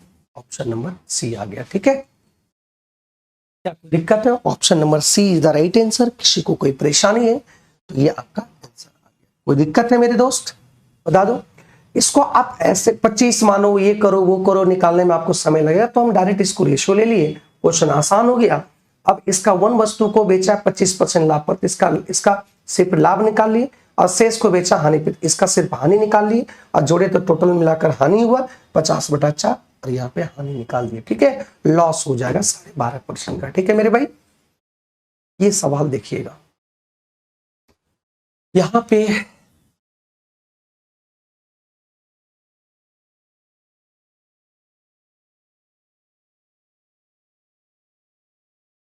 देखिएगा यहां से हमको चाहिए एबीसी के कन्वर्ट में मान चाहिए, तो एबीसी का, चलिए देखिए यहां पे क्या हम 1/a लिख सकते हैं, और 1/a लिखेंगे, ऐसे बात को समझिएगा। यहां से इसको जैसे ही पलटे तो ये आपका x + y,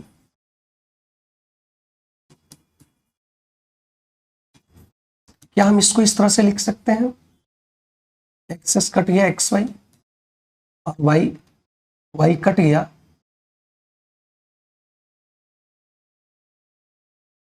x x cut गया तो ये 1/y और ये 1/x लिख सकते हैं भाई दोस्त। बताओ क्या हम लिख सकते हैं यहां से 1/b इसी तरीके से लिख सकते हैं उसका b को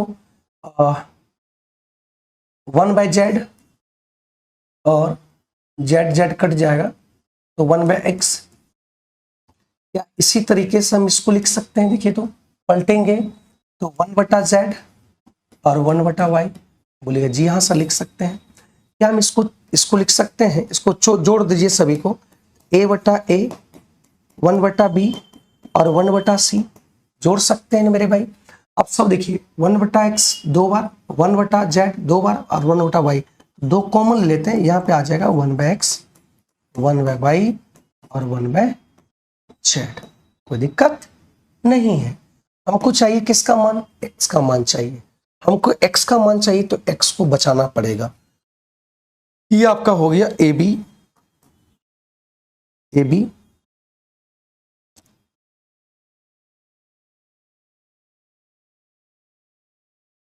AC और ये आपका आ गया AB। सॉरी यहां पे आ गया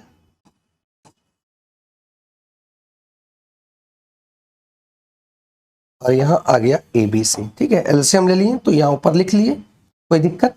तो 2 इधर चलाया तो 2 यहां पे लिख लो। यहां पे देखिए एक चीज समझिए, हमको चाहिए 1/x का मान, और 1/x की मान अगर चाहते हैं क्या हम इसको लिख सकते हैं 1/y 1/z। 1/y 1/z किसका मान है, देखिए तो 1/y 1/z किसका मान है 1/c का। इसको हम लिख सकते हैं 1/c। देखते जाइएगा आराम से क्या कर रहे हैं, सवाल में दम है। अब हमको चाहिए 1/x का मान, तो यहां से 1/x का मान चाहिए तो ये आपको इधर भेज देंगे BC AC AB और ये आ गया 2ABC और -1/c। ठीक है,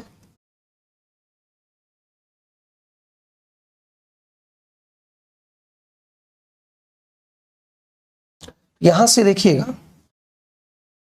देखिएगा एलसीएम लेंगे तो एलसीएम 1/x जगह नहीं है, थोड़ा सा ध्यान दीजिएगा। AB 2ABC का एलसीएम लेंगे तो यहाँ पे आ जाएगा 2ABC और 2ABC आएगा तो यही BC और प्लस AC प्लस AB।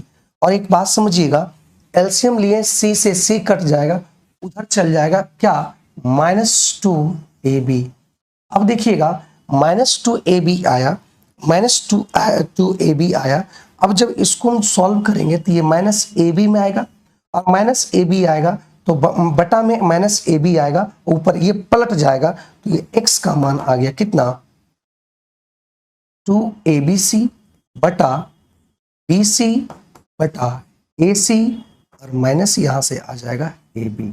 तो कौन से वैल्यू आएंगे BC AC -AB, BC AC -AB, option number C आ गया, ऑप्शन नंबर C आ गया। ठीक है, ये इस तरह से सवाल थे, बहुत बेहतरीन सवाल थे और इस तरह से इसको सॉल्व किया गया तो जो आपको इतना समय लगा और हमने सॉल्व किया। ठीक है, बात समझे कि नहीं, कोई दिक्कत यहां तक।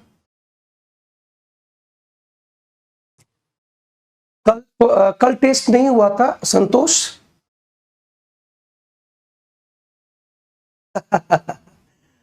तैयारी, चलिए।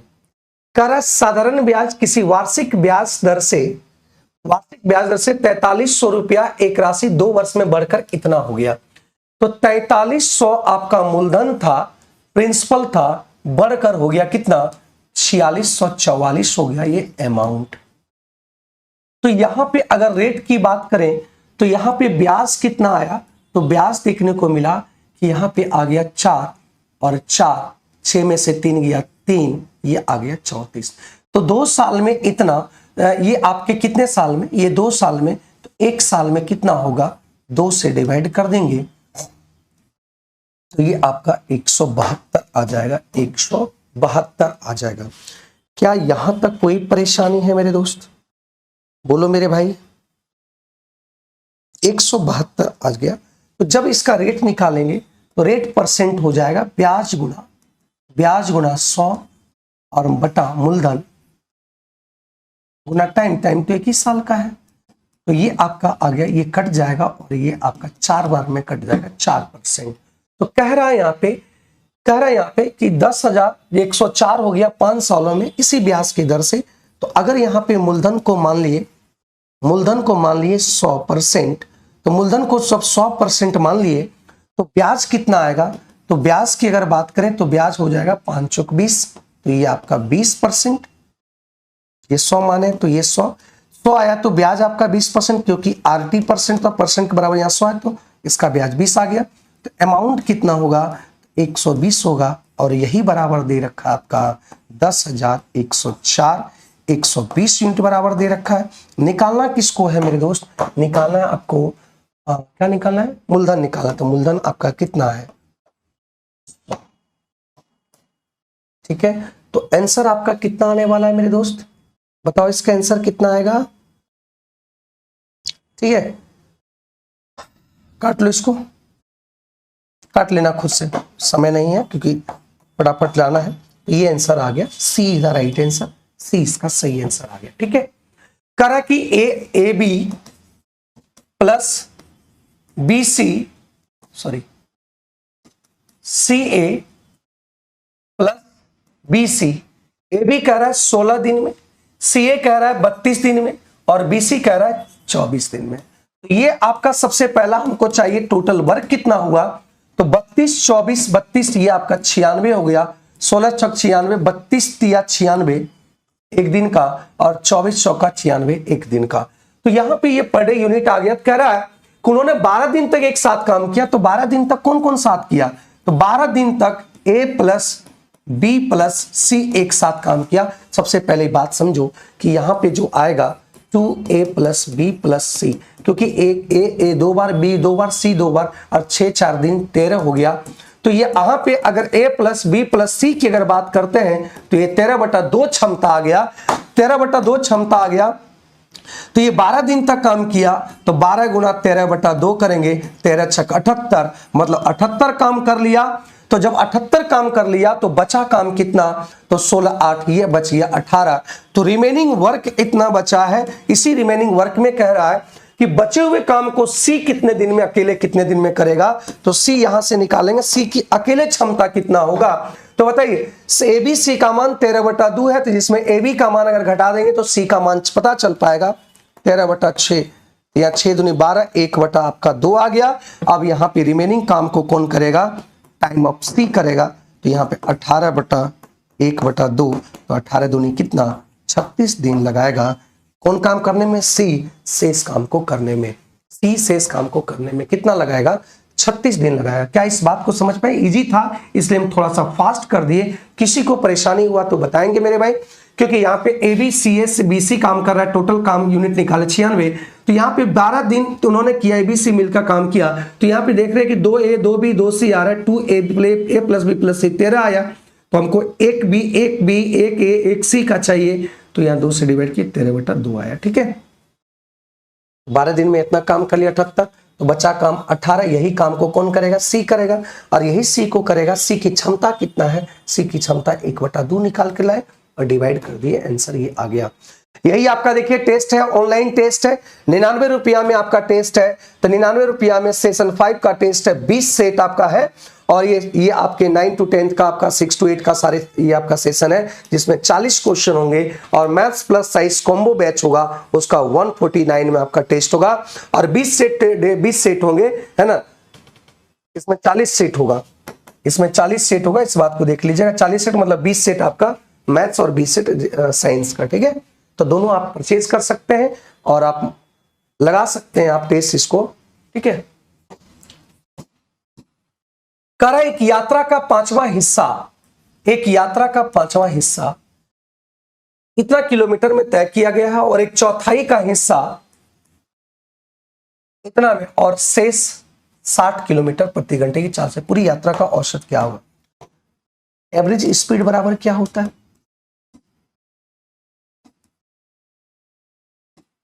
टोटल डिस्टेंस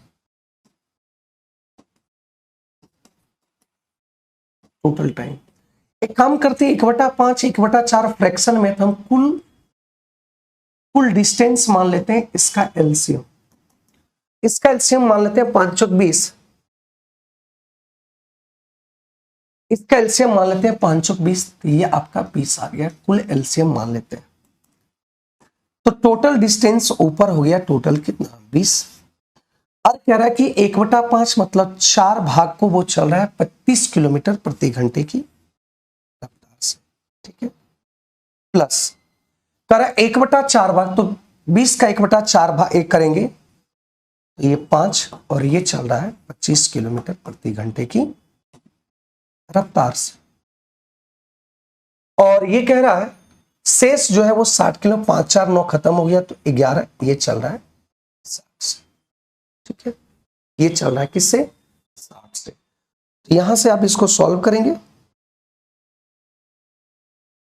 यहां से काट दो, 2 15 5 5 ये आ गया, ठीक है।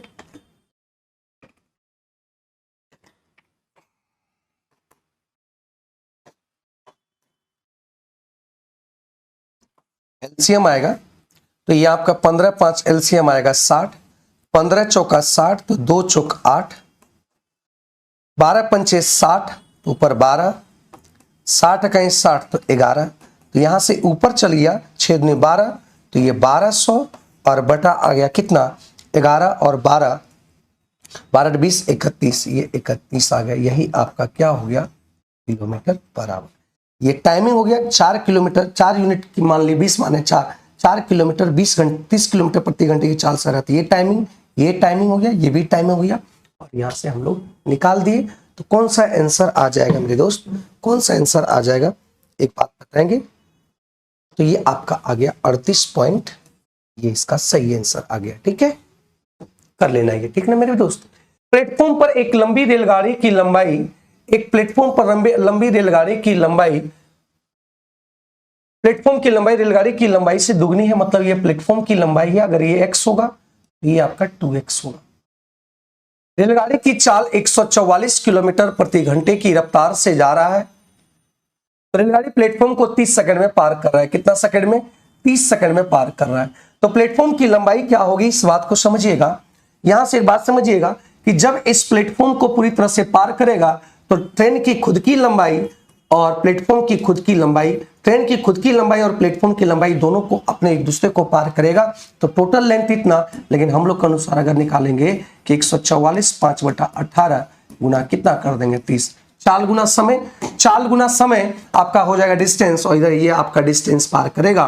तो यहां से आप निकाल देंगे 18 8, और ये आ गया 3x।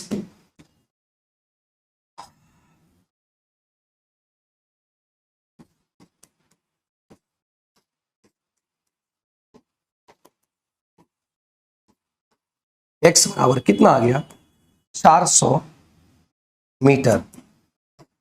लेकिन पूछ किसका रहा है, प्लेटफॉर्म का। तो प्लेटफॉर्म का पूछ रहा है तो प्लेटफॉर्म का दुगना हो जाएगा, मतलब ये 800 मीटर हो जाएगा। इसका सही आंसर, आसान थे, आसान भाषा में कितना हो गया 800 प्लेटफॉर्म का, ठीक है। कोई दिक्कत, मतलब ट्रेन अगर इस प्लेटफॉर्म को क्रॉस करेगा, ट्रेन की खुद की लंबाई और प्लेटफॉर्म की लंबाई दोनों जुड़ जाएगा। तो डिस्टेंस बराबर चाल गुना समय, ये भी डिस्टेंस, ये भी डिस्टेंस, ये किसका डिस्टेंस, यही दोनों का डिस्टेंस, और ये खुद का डिस्टेंस है। तो यहां से हम लोग x की वैल्यू निकाल ली और फाइंड आउट कर ली। अगर एक नाव 21 किलोमीटर प्रति घंटे की गति से प्रवाह विपरीत जाती है, विपरीत जाती, प्रवाह की विपरीत जाती मतलब अप स्ट्रीम, और इसको x को मानते हैं नाव की चाल और y मानते हैं धारा की चाल, और ये आपका 21 किलोमीटर पर आवर। फिर कह रहा है कि प्रति घंटे की गति से उसी दूरी पे वापस आती है, मतलब यहां पे x plus Y equal to वापस आती है। मतलब ये आपका है, इधर धारा इधर जा रहा है और नाव भी इधर जा रहा है। धारा की चाल y, इसकी चाल x, यहां गया और फिर यहां से वापस हो गया। तो यहां से x जब वापस होगा और धारा की दिशा में, पहले धारा की दिशा में पहले अपोजिट गया था, धारा इधर गया और ये आपका इधर जा रहा है x और ये y, फिर यहां से गया यहां तक और फिर वापस हो गया x। अब इसके सापेक्ष में चल गया, दोनों एक ही डायरेक्शन में, तो इसलिए चाल जुड़ जाएगा। यहां से एक बात बताइए, क्या आएगा मेरे दोस्त, क्या आएगा, किसका पूछा?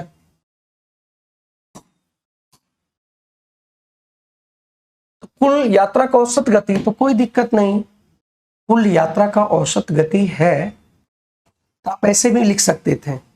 फॉर्मूला जानते हैं ना,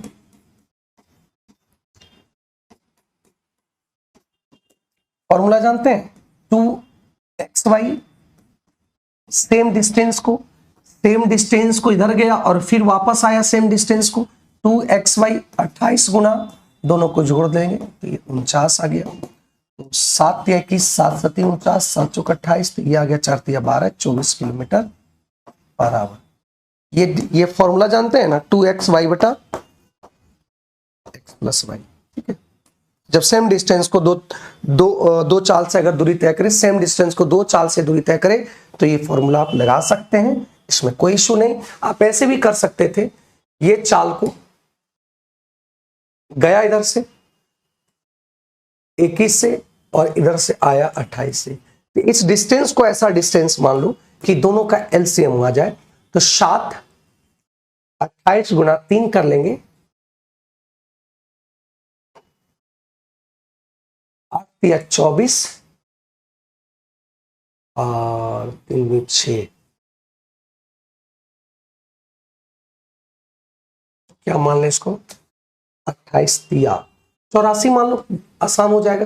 तो 21 से ये कटा कितना बार में, तो ये कटा 4 बार में, और इससे कटा ये कितना, 3 बार में।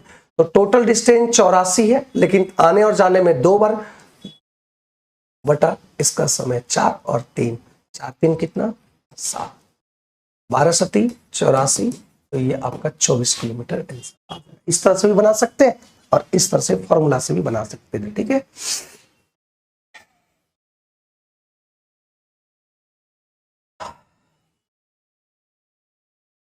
क्या बोला है, P4 और त्रिस्कंड आपका P6 दिया हुआ है, तो इसका आपको निकालना है क्या चीज, देख लो मेरे दोस्त, करा एंगल निकालना है। तो एंगल निकालने के लिए आपको क्या करना पड़ेगा, तो सबसे पहले इसको देखना पड़ेगा, है ना, सबसे पहले इसको देखना पड़ेगा कि ये टोटल आपका जोड़ने के बाद कितना आ रहा है।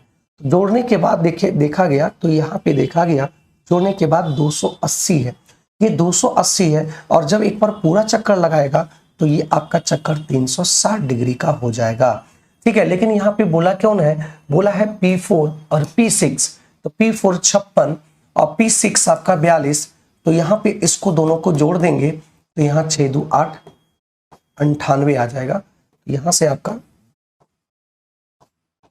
1 डिग्री का मान, एक यूनिट का मान इतना आ गया, 98 यूनिट का कितना डिग्री हो जाएगा, ये आपका निकल जाएगा, ठीक है। कितना आ जाएगा मेरे भाई, बताओ, 280, 0 से 0 कट गया, 9 चौक 7 चौक 28,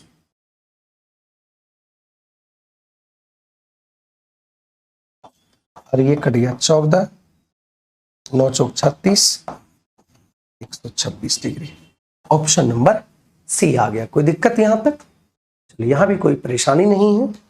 अब देखिए, जब पासे को एक जोड़ा फेंका जाता है, तो एक जोड़ा पासे को फेंका जाता है, संख्याओं का योग विषम होने की प्रायिकता क्या होगी, तो याद रखिएगा, एक जोड़ा पासा फेंका जाएगा तो विषम और सम ये दोनों मिलकर 1 होगा, तो विषम आपका हो जाएगा आधा, और ये भी हो जाएगा कितना, आधा, मतलब आंसर हो गया इसकी प्रोबेबिलिटी का आधा हो जाएगा।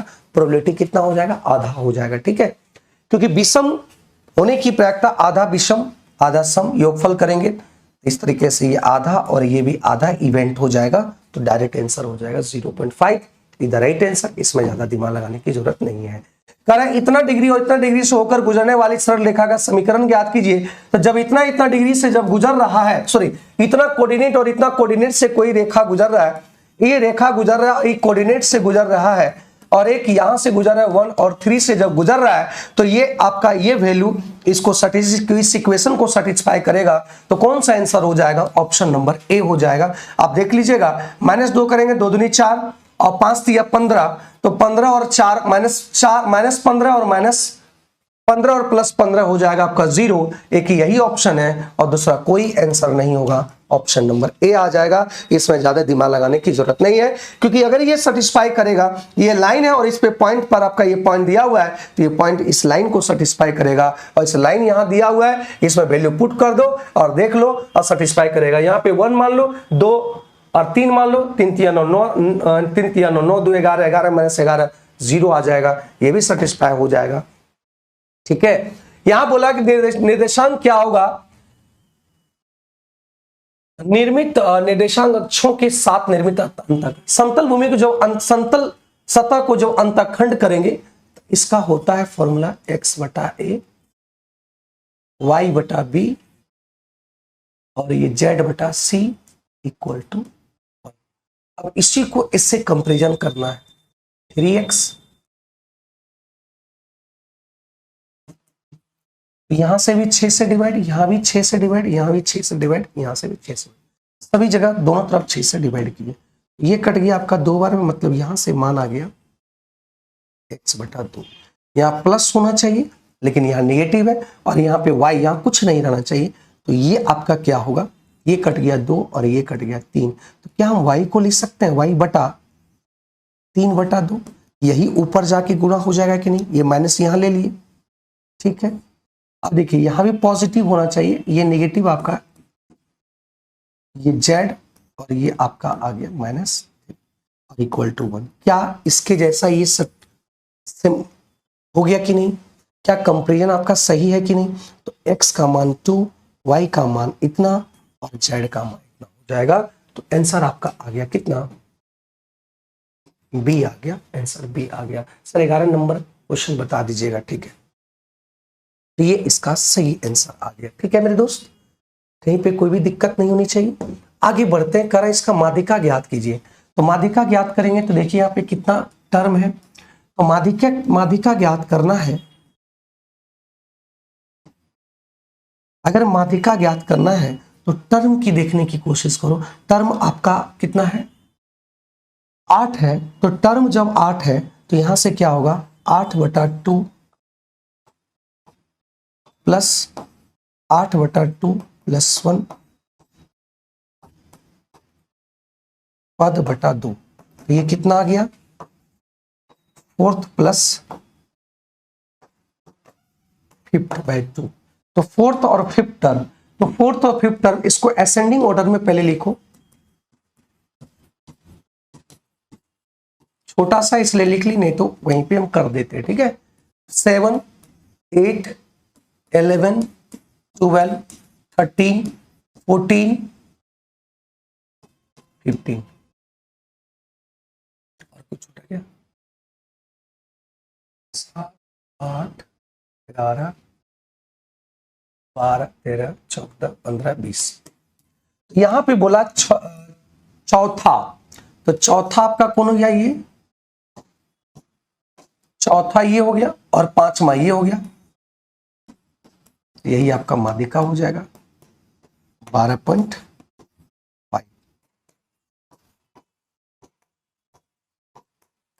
हो गया 12.5। ठीक है, 25 का आधा हो जाएगा। चलिए बहुत बढ़िया। दिए गए आंकड़ों का आधार पर व्यक्तियों को माध्य ऊंचाई ज्ञात कीजिए। तो इसमें कुछ नहीं करना है भाई, सीधा सीधी गुणा करो, पहले योगफल निकालो टोटल का व्यक्तियों का। तो 12 तिया ये 36, 360, 13 चौका 52, 14 पंचे 70, 700, अब 15 छक्का 90, 900 और 16 दूनी 32, ये आ गया। इसी को सभी को अगर जोड़ेंगे तो टोटल हो गया 2800 और यहां से अगर जोड़ते हैं तो ये टोटल आपका हो गया 20, ये कट जाएगा और ये हो जाएगा 140, यही आपका माध्य हो जाएगा 140, इसका सही उत्तर हो जाएगा। क्या यहां तक कोई दिक्कत है, बोलो, क्या यहां तक कोई भी परेशानी है मेरे दोस्त। तो आज के क्वेश्चन में डिस्कशन में लगा कि कुछ तो है, आज लगा कि नहीं क्वेश्चंस में दम है।